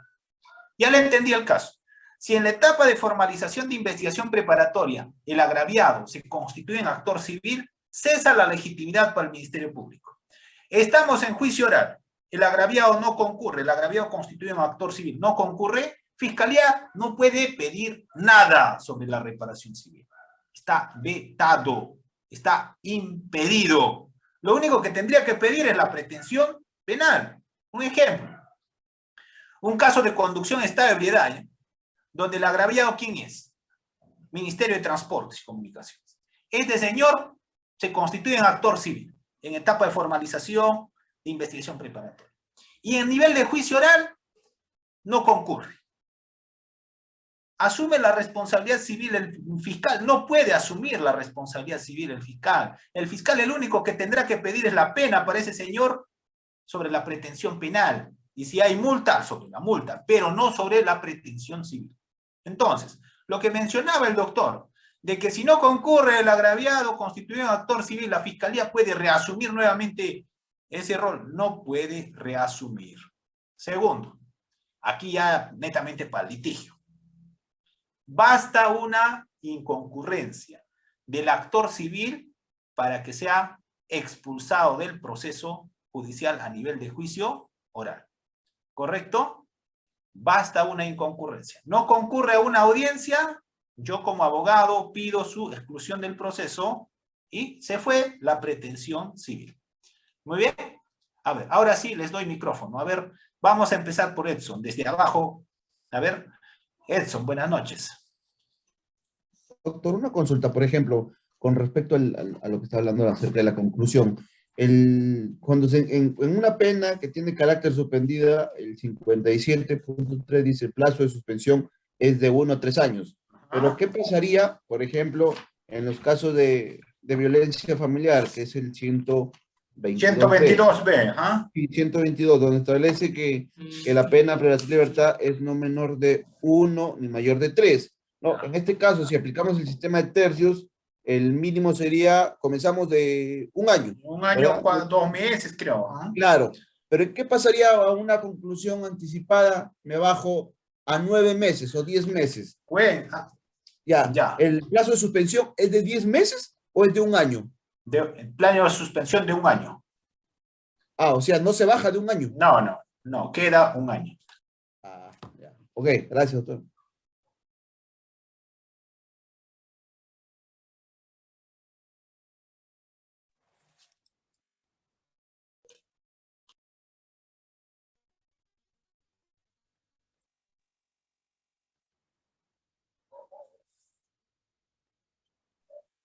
Doctor. Sí, un ratito, me dan un segundo, por favor.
Entonces, continuamos. Estábamos mencionando, ¿no? A lo que habíamos indicado a ver, creo que era Edson o alguien me dijo, doctor, ¿y la pena que se va a imponer se me observa o no? A ver, ¿pueden bajar la manito, por favor? Muy bien. Entonces, estábamos mencionando lo siguiente. Alguien me mencionaba, la pena, doctor, ¿va a ser por 1 año o va a ser por los 10 meses? Va a ser la pena por 1 año. Correcto, en este caso de violencia familiar que estábamos mencionando, el juzgador va a establecer la conversión de pena. Yo como fiscal pido una pena de libertad efectiva. Lo que ustedes tienen que hacer como abogados es que se convierta en prestación de servicio a la comunidad, ¿correcto? En este caso en concreto, de ese modo podrían llegar a una conclusión anticipada. Tito, adelante. Sí, adelante.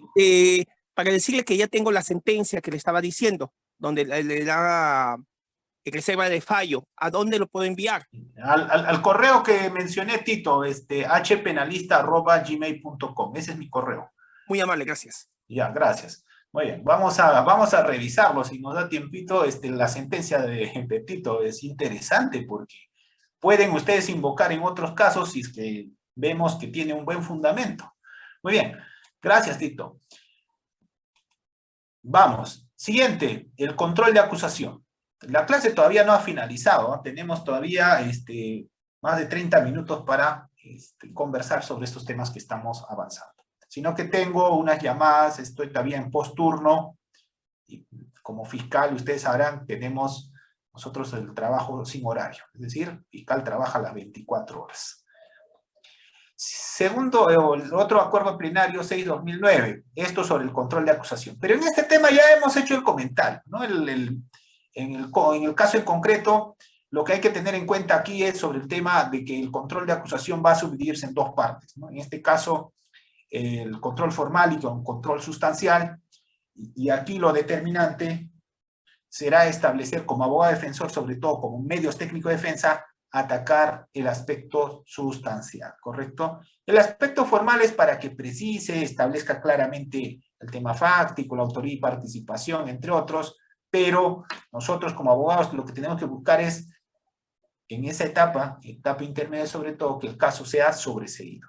Para eso podremos plantear medio técnico de defensa, como por ejemplo sobreseimiento o un tema de improcedencia de acción. Y aquí, con una precisión, haciendo mención a este tema en concreto. Si yo planteo un medio técnico de defensa, pongamos improcedencia de acción en etapa intermedia, ¿se puede impugnar o no se puede impugnar si me declaro infundada? A ver, ¿quién dice? ¿Quién nos responde? Si yo planteo improcedencia de acción en etapa intermedia, ¿puedo impugnar o esa queda ahí? A ver, ¿qué dicen ustedes? No se puede, ¿correcto? No se puede impugnar. Entonces, como abogado, lo que tengo que es tener una estrategia en qué momento planteo improcedencia de acción. En este caso, por ejemplo, podría plantear en la preparatoria. En ese caso, si me declaro infundada, yo puedo impugnar. Esta puede llegar hasta la sala penal. Pero si yo planteo en este caso, cuando me corren traslado en la etapa intermedia, improcedencia de acción, el caso queda ahí. A ver, ¿o tiene alguien una opinión distinta? A ver, lo que litigamos. Edson, buenas noches. Doctor, más que todo, como estamos en etapa intermedia, por ejemplo, ¿qué pasaría si Fiscalía se incoa proceso inmediato? Ya. En el juicio inmediato, como sabemos, es el control más el juicio oral. Claro, Yo claro que podría sí. deducir, por ejemplo, en el control, el artículo 6, la sección de... un ratito... habla acerca de cuando se le da una sustanciación distinta al proceso. Ya. El artículo 6, un ratito. Acá lo tengo en la mano, ya. Ahí está, naturaleza de juicio. Cuando se ha dado al proceso una sustanciación distinta a la prevista en la ley. O sea, de manera errada, se va en proceso inmediato. Un proceso, ¿no? Cuando se debió iniciar en proceso común. Proceso común, ajá. Entonces, si yo aplico esta excepción de naturaleza de juicio cuando se ha dado al proceso una sustanciación distinta a la prevista en la ley. Entonces, ¿cuál es su punto de vista? ¿Sí procede eso? Porque la causa sería sobreseída. El artículo 6.2 dice, en caso que se declare fundada la excepción de naturaleza de juicio, el proceso... Ah, no, perdón. En este caso se va a adecuar al proceso que es, ¿no? ¿Pero ¿procede pues, eso? No, desde mi punto de vista no. En mi opinión personal, cuando se entiende lo siguiente, no creo que un colega fiscal se vaya a proceso inmediato si no tiene suficientes elementos de convicción que vinculen a una persona en evidente comisión de un delito. Para que haya proceso inmediato, de cierto modo, el caso debe estar cerrado en cuanto a elemento de convicción. Si falta algo, por favor, para eso tenemos las diligencias preliminares, que yo puedo aperturar por 72 horas, 15 días, 5 días, 20 días, un máximo de 60. Y luego puedo incoar proceso inmediato. En este caso en concreto, para que exista proceso inmediato, tiene que haber prácticamente elemento de convicción cerrado, suficiente. Ya no hay nada que hacer, en otras palabras. Y esto se da solamente para delitos simples. Para aquellos delitos que no son complejos. ¿Cuáles? Conducción en estado de ebriedad. Tengo el dosaje etílico. ¿Algo más necesito para ese delito? Tengo yo, por ejemplo, claro. Tengo omisión a asistencia familiar. Tengo la notificación efectual de mandado en el domicilio real. ¿Necesito algo más? No, pues. Tengo la sentencia, la liquidación, todo está ahí. Pero el punto de quiebre, en ese caso, de omisión a asistencia familiar, ¿qué viene a hacer? No viene a ser la sentencia. El punto de quiebre viene a ser el conocimiento que haya tenido esta persona de esta liquidación y con pleno conocimiento no ha efectuado dentro del plazo. La pregunta es, si solamente han notificado al abogado defensor, ¿Existe suficiente elemento de convicción para incoar proceso inmediato en omisión de asistencia familiar? Me explico. Estamos justo con lo que dice Edson. El juzgado de paz letrado remite a la fiscalía.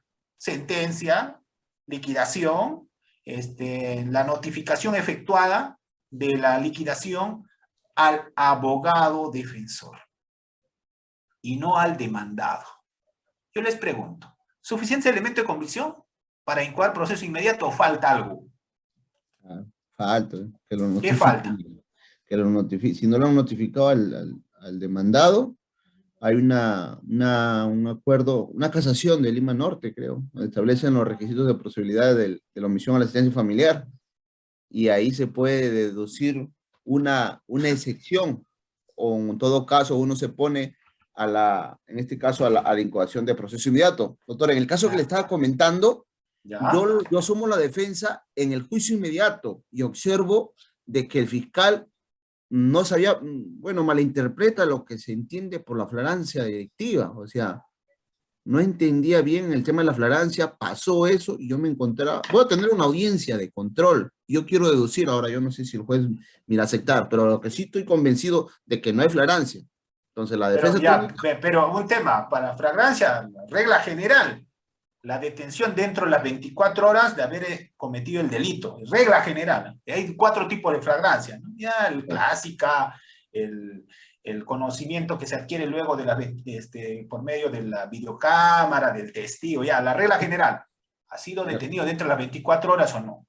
Sí, ¿qué es lo que sucede? Una supuesta agraviada, se va a denunciar un hecho X, hurto, que le habían robado, un ejemplo, no sé, un televisor. Pero la agraviada no había visto otro tercero.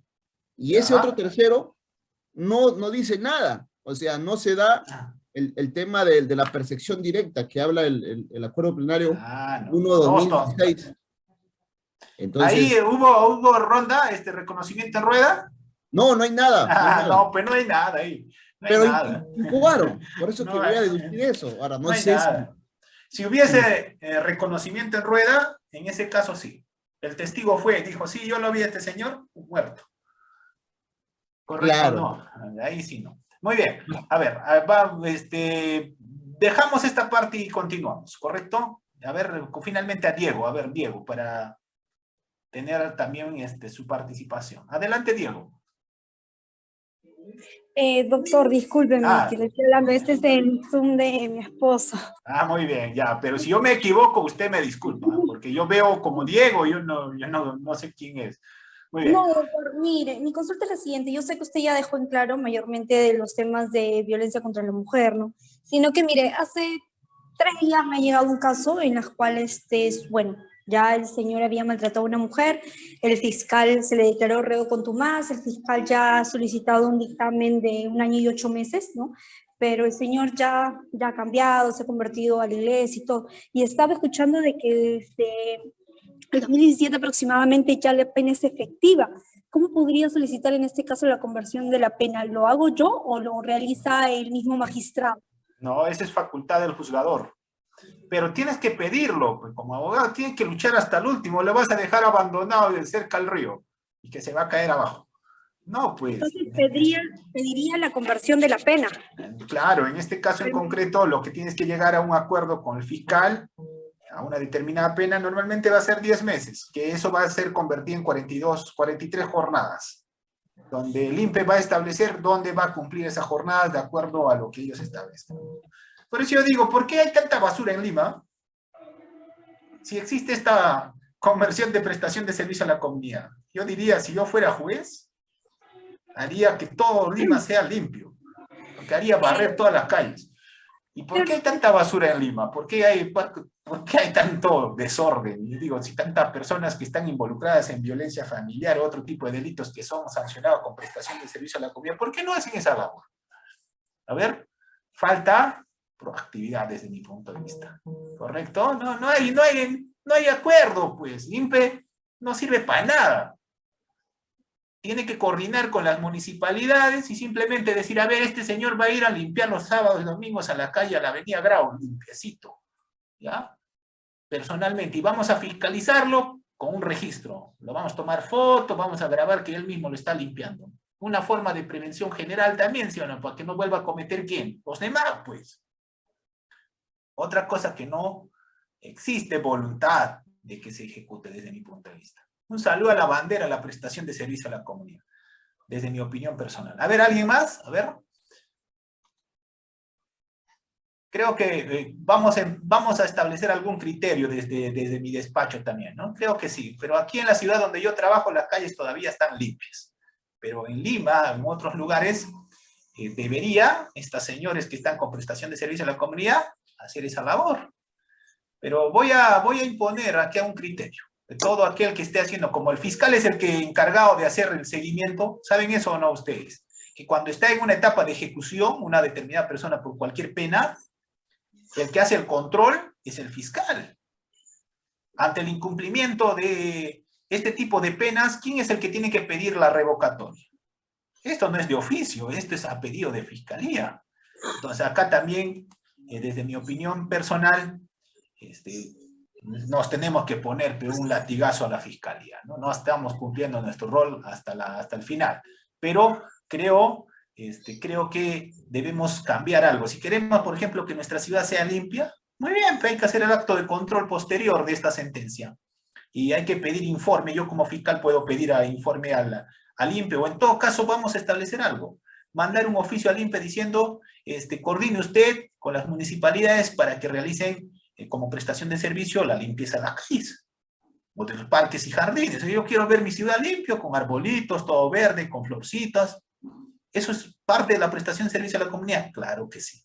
Entonces, creo que estamos dejando ciertas cosas que no se ejecutan desde el MP, desde el INPE, y por eso tenemos tantas calles sucias. Muy bien, seguimos. Buen tema, ¿no? ¿Qué les parece ese tema de prestación de servicio a la comunidad? Creo que vamos a buen dato. Muy bien, entonces, décimo. En este caso de Diego, que dice 1 año, 8 meses y aún no está sentenciado por violencia contra la... ¿Qué pueda? Bueno, primero, está 1 año, 8 meses, supongo que está en el tercio intermedio. Debe haber un agravante y un atenuante, ¿no? Habrá que revisar. Negocia del extremo mínimo, pues, Diego. ¿Correcto? En este caso en concreto, negocia con el fiscal 1 año y de ahí negocia para una prestación de servicio a la comunidad. A ver, Indira, adelante. A ver, ¿alguien más para pasar al siguiente? Así que voy a tomar nota aquí, este tema de prestación de servicios a la comunidad. Sí, doctor. Sí. Disculpe, respeto su opinión, ¿no? Con respecto a la prestación de servicios comunitarios, pero en relación a una violencia en contra de la mujer, y yo como mujer, le digo de que no estaría tanto a la par, o sea, el castigo de barrer un par de calles a masacrar a una mujer. Y eso lo vemos todos los días. No solamente el tema de la violencia, se llega al feminicidio, se llega hasta la muerte. Entonces, como que no estaría, pues, no está sobrellevado ni sobrepesado el punto. El punto aquí de quiebre es que ellos tienen que pagar la culpa en cárcel. Tienen que trabajar en cárcel. Yo no digo de que su idea sea absurda, al contrario, la ciudad necesita estar limpia y demás. Debería hacerse también que ellos tengan un servicio comunitario y demás, y que no sea letra muerta, como usted lo ha tratado de explicar, sino que de mi punto de vista que también paguen su sentencia y su pena, y la más pena alta efectiva. posible. Ya, y yo le pregunto, doctora, una pregunta. Los centros carcelarios están acondicionados para acoger a, en este caso, presos primarios, que la gran mayoría de estas personas son presos primarios, que por 1 año van a ir a la cárcel, y el segundo tema, violencia familiar es como pan de cada día, en cada despacho. Tenemos, en la gran mayoría de fiscalías, la gran mayoría de delitos son estos. Si nosotros mandamos a todos presos por violencia familiar, como regla general, olvídese. No va a haber espacio, desde mi punto de vista, en los centros penitenciarios. Tendríamos que ver, en todo caso, esta tarea es del juzgado, no el mío. A ver, por favor, hay un audio. Me la pueden silenciar primero, estoy tratando de explicarles. Este criterio no es mío, la decisión final no es mía. Yo como fiscal pido pena privativa de libertad efectiva. La decisión, ¿quién lo toma? El juzgador. Si el juzgador considera que ese caso no debe convertir en prestación de servicio a la comunidad, lo va a mandar con pena efectiva. Para eso va a evaluar ¿qué? Factores de violencia. ¿Correcto? ¿En qué contexto se dio? Si es reincidente o no, entre otros, el nivel de afectación, entre otros. ¿Correcto? Pero estamos poniendo como pauta, desde mi opinión personal, no como fiscal, sino también como ciudadano, que la pena no solamente es pena privativa de libertad, hay otros tipos de penas, entre ellos es la de prestación de servicio a la comunidad. Hay penas de multa también, o sea, no hay una sola pena. Cuando a uno le imponen una pena, adicional a otro le imponen otro tipo de pena, que viene a ser sobre todo menos gravosa.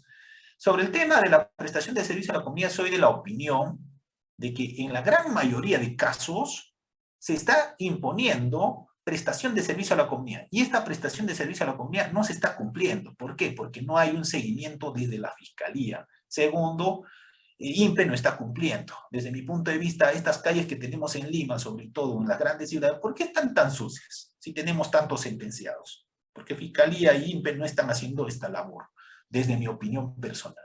Muy bien, dejo este tema de violencia familiar. En otra clase que tengamos con violencia familiar, ahí tendremos que discutir si es correcto o no, por ejemplo, que se establezca penas tan drásticas por este tema o no, teniendo en cuenta que la Constitución hace mención al principio de igualdad, no hace diferencia entre sexos. Pero eso para otro tema. No quiero salirme del tema que nos convoca el día de hoy. Estamos entonces en el tema de la acusación. Y en el tema de la acusación, ustedes ya saben que esta sobre todo va a resumirse en el aspecto formal y el aspecto sustancial. Pero hay un grave problema práctico sobre este tema de la etapa intermedia. Seguramente muchos no me dejarán mentir de que existen ya jueces que han establecido juicios orales para el año 2024, 25, 26. En otras palabras, existe carga procesal ya para los próximos años respecto al juicio oral. Entonces aquí el problema radica desde mi punto de vista en etapa intermedia. En concreto, ¿en quién? En los sujetos procesales. Incluyo a esto al Ministerio Público, incluyo aquí a la defensa y también sobre todo al juzgador. En este caso al juez de investigación preparatoria, que debe de realizar un control formal y sustancial más específico, más riguroso, para que no todos los casos pasen a nivel de juicio oral, sino tengan la posibilidad de finalizar en etapas previas, como por ejemplo en la etapa intermedia. Aquí trae un problema. Entonces, ¿un problema de qué? Un problema de ver cuál es este factor que contribuye a la sobrecarga a nivel de juicio oral. Teniendo en cuenta que el nuevo modelo ha sido concebido solamente para que lleguen a juicio oral los delitos graves. Es decir, se entiende delitos graves mayores a 4 años, ¿correcto? Por la afectación del bien jurídico protegido. Pero lamentablemente no ocurre ello, lamentablemente vemos la sobrecarga ya a nivel de juicio oral. Muy bien, ese tema, los que quieran investigar, investiguen cuáles son los factores por los cuales se produce la sobrecarga con el nuevo modelo procesal penal a nivel de juicio oral. Ya investiguen, será buen aporte tal vez para modificar ese punto específico. Otro tema que nos convoca viene a ser sobre el tema de la audiencia de tutela. Y aquí ya había nacido justamente una opinión en mérito a la participación de uno de sus compañeros de lo siguiente. En el tema de tutela de derechos, no solamente esta está establecida para el imputado. Para el imputado existen supuestos específicos en los cuales procede la tutela. Esta viene a ser sobre todo lo establecido, si no me equivoco, en el artículo 71. Pero también, en este caso en concreto, ya el Tribunal Constitucional en una sentencia estableció la posibilidad de que puedan recurrir vía tutela de derechos los agraviados, ¿correcto? Para eso tendrá que darse el supuesto, ese supuesto que el compañero mencionó, que el agraviado solicitó al fiscal, el fiscal no dio respuesta a esa solicitud. En otras palabras, le ignoró ese acto de investigación sin fundamentar por qué. En esos supuestos, entiendo que el agraviado puede concurrir vía tutela de derechos para que se realice ese acto de investigación. Entonces, existe desde mi opinión personal, haciendo esta interpretación sistemática, sobre todo, no solamente del artículo 71, tengamos en cuenta que cuando nosotros hacemos una interpretación, no debemos hacer una interpretación literal, sino sistemática. Es más, hoy en día una interpretación convencional, es decir, que puedo dejar de aplicar una norma del Código Procesal Penal aplicando una norma de rango convencional. Entonces, con ese criterio, lo que estoy mencionando desde mi opinión, es que la audiencia de tutela de derechos no solamente está referido para el imputado, sino también para el agraviado, porque el TC ha dado esa posibilidad. La pregunta es, ¿habrá algún caso donde algún agraviado haya planteado tutela de derechos y que le haya dado razón un juez de investigación preparatoria? Esa es la pregunta. Si alguien tiene, por favor háganmelo saber, será de mucho apoyo para su análisis, para nuestra opinión personal. Entonces, en este acuerdo plenario, audiencia de tutela de derechos, sobre todo, como he mencionado, está especificado para los siguientes supuestos. Conocimiento de los cargos, esto quiere decir, cuando una persona lo detiene, lo que tiene que hacerse como acto inmediato aquí es mencionar los hechos materia de investigación y los derechos que tiene esta persona como investigado. Uno de ellos, contar con un abogado defensor o un letrado que lo pueda asesorar. Y yo les pregunto, ¿qué pasa si nosotros detenemos a una persona, le mencionamos los cargos, pero esta persona no quiere, o no tiene, pongamos así, no es que no quiere, no tiene las posibilidades para tener abogado defensor, y la Fiscalía realiza actos de investigación urgentes, inaplazables, sin presencia del abogado del investigado? ¿Se afecta o no el derecho de defensa del detenido? A ver, ¿qué dicen ustedes? Indira. Por supuesto que sí, doctor, se le afecta el derecho a la defensa, además se le tiene que otorgar un abogado de oficio. Muy bien, a ver, ¿qué dice Edson? Doctor, más que un comentario, la duda es que me genera, por ejemplo, tengo entendido, bueno, no tengo entendido, el código lo establece de que toda persona detenida tiene derecho a que sea asesorado del momento de su detención, dice, el momento de su detención.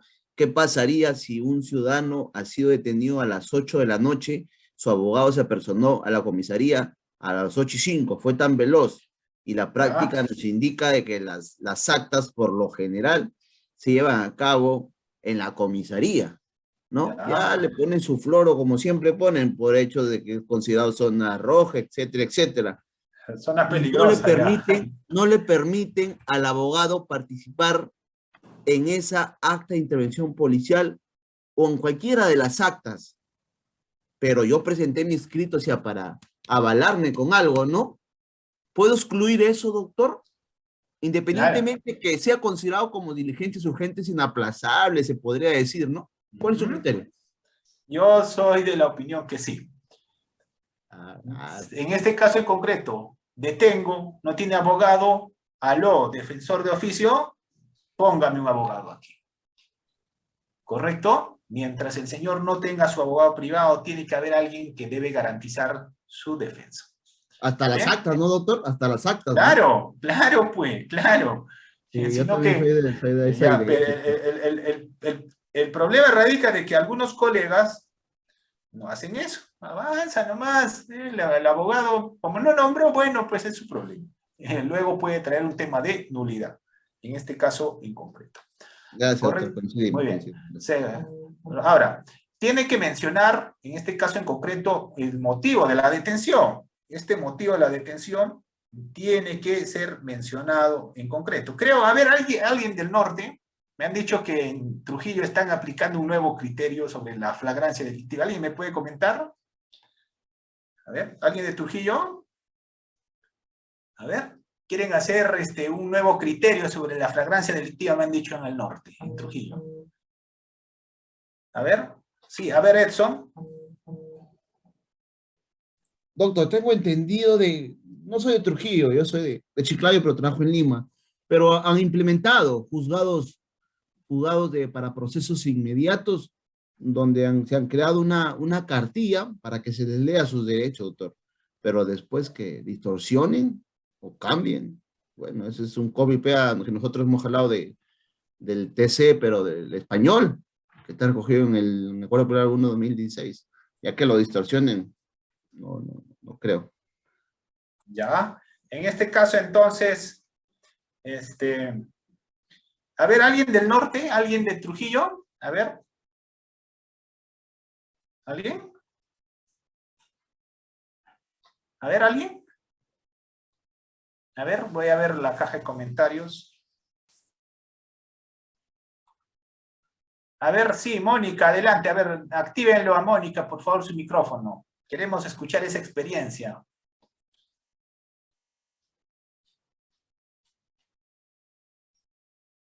A ver.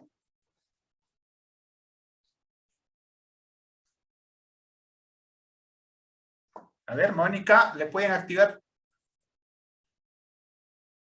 No, no está en la sala. Alguien del norte, a ver, queremos escuchar esa experiencia de Trujillo. Están generando un nuevo criterio. A ver, ¿alguien? ¿Nadie? Doctor, buenas noches, ¿me escucha? Sí, adelante. ¿Aló? Sí, la escucho, doctora. ¿Me escucha? Sí. Sí, doctor, pero bueno, yo he visto casos, hace poco he tenido un caso en Trujillo, pero no en ningún contexto se ha dado como usted lo señala, ¿no? Como un nuevo criterio, simplemente se ha seguido la fragancia que comúnmente se sigue. Pero de repente, ahora aprovecho para hacerle la pregunta que quería realizar, ya que no ingresaba a mi pregunta. Mire, hay un caso en el cual el abogado del Centro de Emergencia Mujer solicita constituirse solicita la constitución en actor civil, pero él menciona el artículo 98 del Código Procesal Penal. Y entonces, si nosotros nos remitimos a ese artículo, se señala que solo puede ser ejecutada por quien resulte perjudicado por el delito, ¿no? La acción reparatoria. Pero al contexto donde él va, porque él lo solicita como si él quisiera la representación en el contexto de que se tratara de víctimas menores de edad, ¿no? En la cual él sí puede ejercer la representación legal, ¿no? Para el proceso. Pero él lo señala como que quiere intervenir en favor de la presunta agraviada, pero ahora, como usted señala, si al juicio oral no se presenta la presunta agraviada, indudablemente podríamos pedir que se excluya, ¿no? Entonces, pero si va a estar el representante del Centro de Emergencia Mujer presente, indudablemente, así no está la presunta agraviada, va a... El tema en concreto es, ¿tiene legitimidad o no, doctora? Eso es lo que tiene que considerarse que prácticamente se continúa sin que... En ese caso en concreto, usted lo que tiene que ver es, ¿tiene o no legitimidad este abogado para representar los intereses de esta presunta agraviada? Justo a esa parte, o sea, a esa parte señaló oposición, ¿no? Porque no ha presentado el documento, la prueba idónea que señala para acreditar esa legitimidad. Esa justo es la parte de la observación, ¿no? Que no se tiene todavía, y es lo que he solicitado, ¿no? O sea, eso me ha opuesto a la Constitución, ¿no? Claro, el otro tema es cuando son menores de edad y sus familiares son, digamos, tienen alguna incapacidad, tiene que haber una autorización judicial. Correcto, ese es otro tema. Claro, en este caso sí se trata de una mayor de edad, de una persona mayor de edad, con capacidad de ejercicio sin ningún problema. Entonces, por eso mismo, ¿no? Es lo que le señalo, pues, ¿no? La prueba idónea que te requiere es que que señales que tiene legitimidad, y si no, prácticamente, pues, indudablemente se declara inadmisible, ¿no? Es lo que estoy solicitando. Bueno. Pero en todo caso, doctor, si la presunta agraviada en este contexto no se presenta, él podría continuar con la representación sin que podamos solicitar que se le excluya. Claro, una vez constituido un actor civil, ya le da autorización al abogado para que pueda representarlo. Entonces, no es necesario, tal vez a juicio oral la señora ni asiste, imagínense. Pero el abogado sí asiste a todas las audiencias. En ese caso no le van a poder excluir. ¿Cuándo le vamos a excluir? Cuando el abogado no concurra a juicio, pese a que se ha constituido un actor civil. Una vez no concurrió, la siguiente ya fue. Como quien dice, le sacamos del juego, como dice. Pero eso tenemos que saber, pues si no sabemos eso vamos a estar... Ahora ya sabemos, doctor. Gracias, más bien. Ya, muy bien. En este caso tiene que ser agraviado, ¿ya? No denunciante. No necesariamente el denunciante es siempre el agraviado. Yo acabo de ver un hurto ahí en mi calle, en mi avenida, que es donde vivo. Yo doy conocimiento de la noticia criminal, pero yo no soy el agraviado, pues. Yo soy simplemente el denunciante. Acá tiene que tener legitimidad el agraviado. Muy bien. Continuamos. A ver, nos falta, mira, yo me voy a las 8 porque tengo otra clase. A ver, continuamos con una más. A ver, en este caso en concreto, ya ustedes saben sobre todo el tema de etapa intermedia. Tenemos dos temas o tópicos específicos, el control formal y el control sustancial, y sobre todo como abogado lo que debe importarnos desde mi punto de vista es el control sustancial, ¿ya? Control sustancial. Si no se subsana el control formal, el juez también de oficio puede declarar el sobreseimiento. Yo les pregunto, ¿cuántas veces puede devolver el juez de investigación preparatoria al fiscal el requerimiento acusatorio? A ver, ¿alguien? ¿Cuántas veces puede el juez devolver al fiscal? Decir, oye, fiscal, ya pues, corrige. A ver, Edson, ¿qué dices? ¿Cuál es tu opinión? Doctor, el código dice una vez. Ya. A ver, ¿alguien tiene otra opinión? ¿Qué pasa si ese fiscal no subsanó en los términos que pidió el juez? Sobreseimiento, doctor. ¿Qué hacemos? Ya, doctor, ya, porque uno... Ya, imagínense que una vez ya, le podemos dar hasta 2 veces chance, ¿no? Ya, 2 veces. Pero que la tercera, la cuarta, la quinta no, pues. En otros casos no hay caso, pues. ¿Sobreseimiento, doctor? Claro. Sí, sobreseimiento. Sobre el Código tema. de Chile permite una vez nomás, creo. Pero en el caso del 344, ¿han revisado? No, a ver, Sí, 344. Que no se puede imputar, algo así dice. Mira, Claro, 344.1. El hecho objeto de la acusación no se realizó o no puede atribuirse al imputado. O sea, no se puede atribuir al imputado. Imagínense, correcto. Imagínense que su tema fáctico, lo que había mencionado uno de sus compañeros. Algo me habló de receptación, creo, no sé, algo recuerdo. Imagínense que esa yo lo observo. El juez acoge mi observación. Le devuelve por 5 días. Y este fiscal insiste con ese mismo hecho. Uy, nuevamente observo. Nuevamente regresa a la fiscalía. Cuando regresa el juez, ¿va a ser ping-pong? Ya no. Aquí no hay un tema fáctico concreto para ir a juicio oral. Por tanto, ¿qué va a hacer? Va a sobreseer. ¿Correcto? Entonces, hay que tener mucho en cuenta estos puntos, ¿no? Esta clase, sobre todo, por lo visto, se ha visto más con el aspecto procesal. Espero que sea de interés y también espero que haya dado algún aporte. Muy bien. El otro, del proceso inmediato, también hemos mencionado algo, pero diremos lo siguiente, ¿no? El proceso inmediato solamente para delitos simples, delitos que no requieren mayor actuación probatoria. En ese caso, por ejemplo, la clásica, ¿para qué delitos? Conducción en estado de ebriedad, omisión de asistencia familiar. Yo como fiscal no voy a hacer proceso inmediato en un homicidio, en un robo agravado, no, estaría con otro norte. Aquí, cuando hay suficientes elementos de convicción, suficiente elemento de convicción que lo vinculen a una persona del evento criminal, y no existe nada más que realizar, el caso está cerrado. Con ello, ahí formulo proceso inmediato. Cuando fracasa el proceso inmediato, el caso vuelve ¿a dónde? A diligencias preliminares, de cierto modo al proceso común. Ahora bien, respecto a la acusación directa, es algo similar. Se realiza acusación directa cuando no existe la necesidad de ¿qué? De formalizar investigación preparatoria. Realicé diligencias preliminares, he agotado los actos de investigación que tenía que efectuar, tengo suficientes elementos de convicción, directamente remito para acusación directa. Pero aquí hay que tener en cuenta. ¿Qué pasa? Que cuando formulo acusación directa el juez, si me rechaza la acusación directa, ¿dónde vuelve el caso? A ver, ¿alguien me puede decir a qué etapa vuelve el caso? A ver.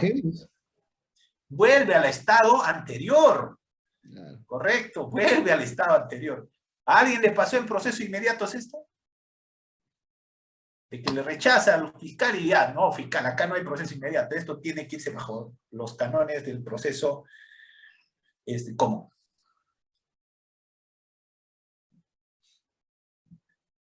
¿Qué dicen ustedes? Muy bien, correcto. Entonces, con esa precisión. A ver, hasta aquí vamos a llegar el día de hoy. A ver, vamos a la ronda de preguntas, porque entiendo que habrá algunas preguntas de algunos participantes de este curso. A ver. Sí, doctor, para concluir con esto, ya termino ya, para no molestarlo. Adelante. Sí, no, doctor, no es una yo he tenido molestia. casos, por ejemplo, en donde el juez, en juicio inmediato, es el control más el juicio, en el control, el fiscal solicita, como no se encuentra el investigado presente, le sale su orden de captura, lo declaran reo contumacio, reo ausente. ¿Eso es válido? Yo he cuestionado varias veces. No. En el control, no. Sí. No, en el... Ya, No ves te voy a que me ha explicar. pasado. Ya, No, me he visto la jueza, pero... Ahí están abusando del derecho. ¿Es nulidad eso, no, doctor? Sí, nulidad. En proceso inmediato tenemos dos momentos, ¿cierto? Una etapa previa que viene a ser incoación de proceso inmediato. Si lo declara fundado, el fiscal tiene 24 horas para formular acusación. Formula acusación. Remite los actuados el juez de investigación preparatoria al juez de juzgamiento. Aquí el juez de juzgamiento tiene doble rol. Primero hace la acusación fiscal, o sea, el control de la acusación fiscal, y una vez que finaliza la acusación fiscal va a la actuación netamente de la etapa de juicio oral, ¿correcto? Entonces, cuando nos cita a juicio inmediato, en procesos inmediatos, va a haber dos momentos. Primero, la acusación. Y para la acusación no es necesario la presencia ¿de quién? Del investigado. Ahí no puede declarar reo contumaz. Va a declarar reo contumaz cuando se haga alegatos, no está presente el señor investigado, ahí sí. Ha pedido fiscalía, reo contumaz, ahí sí declara reo contumaz, orden de captura, lo que ustedes quieran. Entonces, mi opinión personal ahí es, si todavía no estamos en juicio oral, estamos en la etapa de control de acusación de juicio inmediato, no puedes declarar, desde mi opinión personal, reo contumaz. Siguiente. Doctor, si me permite. Doctor, en el caso de violencia familiar, obviamente, acá en la ciudad de Tacna, tengo un caso que con los elementos de convicción, el juez de garantía sacó su auto de enjuiciamiento con pocos elementos de convicción. Yo he querido llegar digamos, a una conclusión anticipada con la fiscal, pero la fiscal en lo que es reparación civil es un monto muy alto, ¿ya? Y es más, la pena que estaba pidiendo es 1 año nada más, daños psicológicos. Por lo cual, a ver, una cosa. ¿Qué medio de prueba está llevando para el daño psicológico? Imagínense, por daño psicológico. Yo te pregunto a ti, ¿qué medio de prueba acredita el daño psicológico de la fiscalía a ese momento? Es la valoración de riesgo, la declaración. No, olvídate, tú no te vayas a conclusión, estás mal. Daño psíquico se prueba con informe médico de un psiquiatra. También, eso lo está llevando. Lo está llevando. ¿Ya? Lo que pasa que como no hemos llegado a una terminación anticipada por el monto, porque mi patrocinado no tenía, digamos, la parte económica, ya que era un valor de 3.000 a 4.000, eso es lo que me señaló la fiscal. Muy poco, decidí, doctora, muy poco. Acá nosotros llegamos por 10.000 soles. Pero sea un año. Vamos.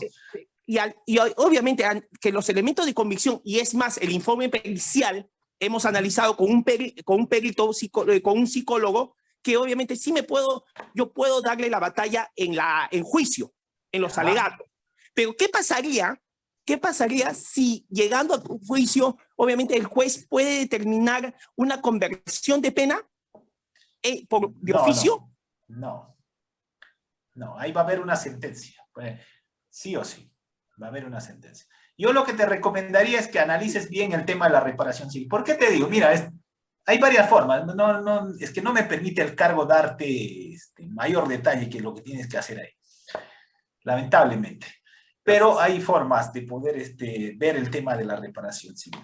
Muy bien, a ver otra persona, no voy a poder darte lamentablemente por el cargo que tengo. Saludos a Tacna, porque esa es mi segunda ciudad. Doctor, buenas noches. Sí, adelante. Una consulta.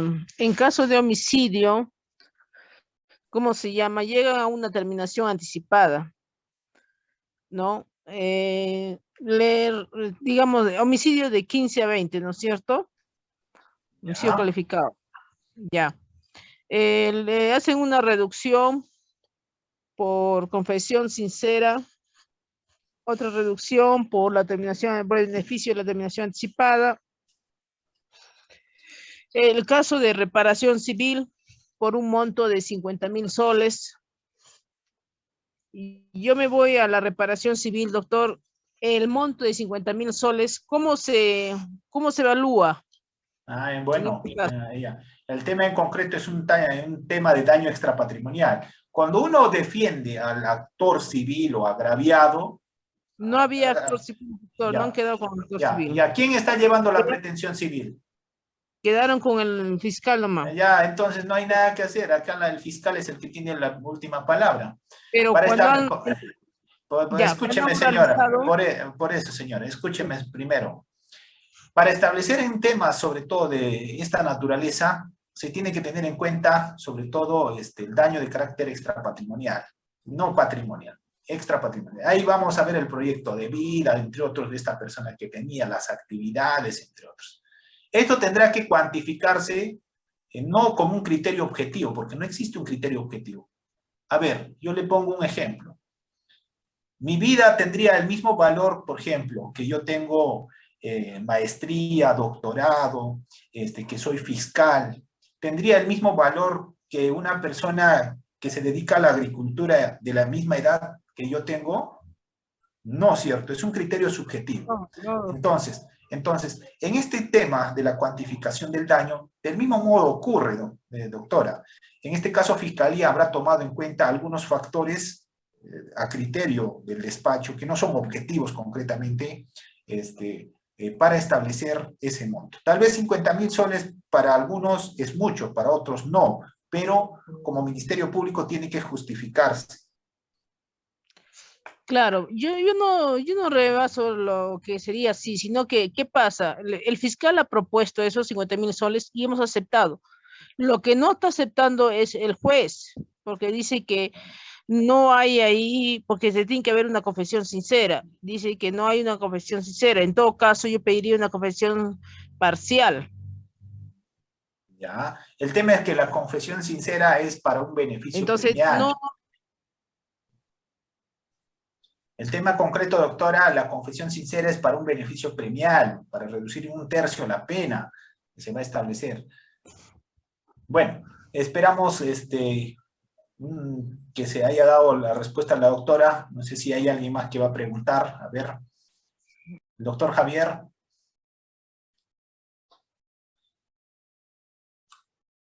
Doctor, buenas noches. Doctor, ¿me escucha? Doctor. Sí, te escucho. Ya. Doctor, buenas noches. Excelente su ponencia. Doctor, un caso. A un imputado se le involucra por un tema de usurpación, ¿no? Pero como integrante de una organización criminal. Solamente por ese delito. Lo involucran por ese delito.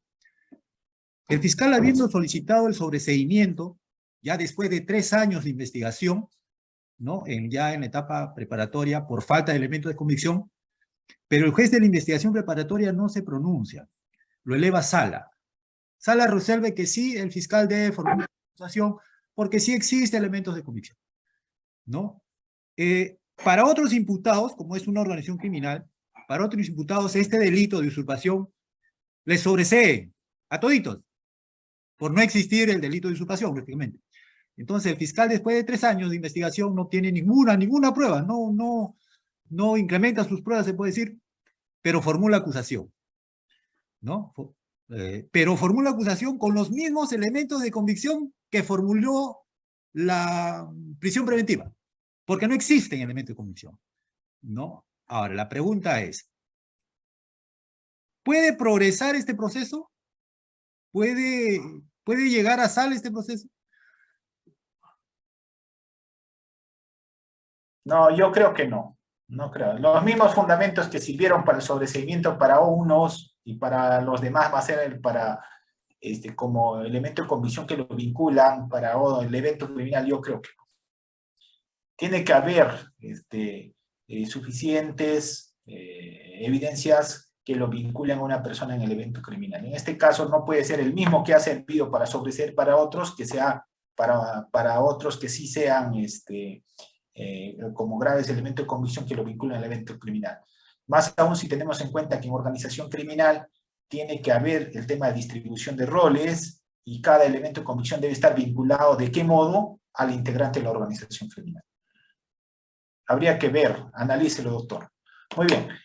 Entonces, con esa precisión, voy a dar por finalizada esta sesión. Tengo otra clase. Muchas gracias. Muy buenas noches.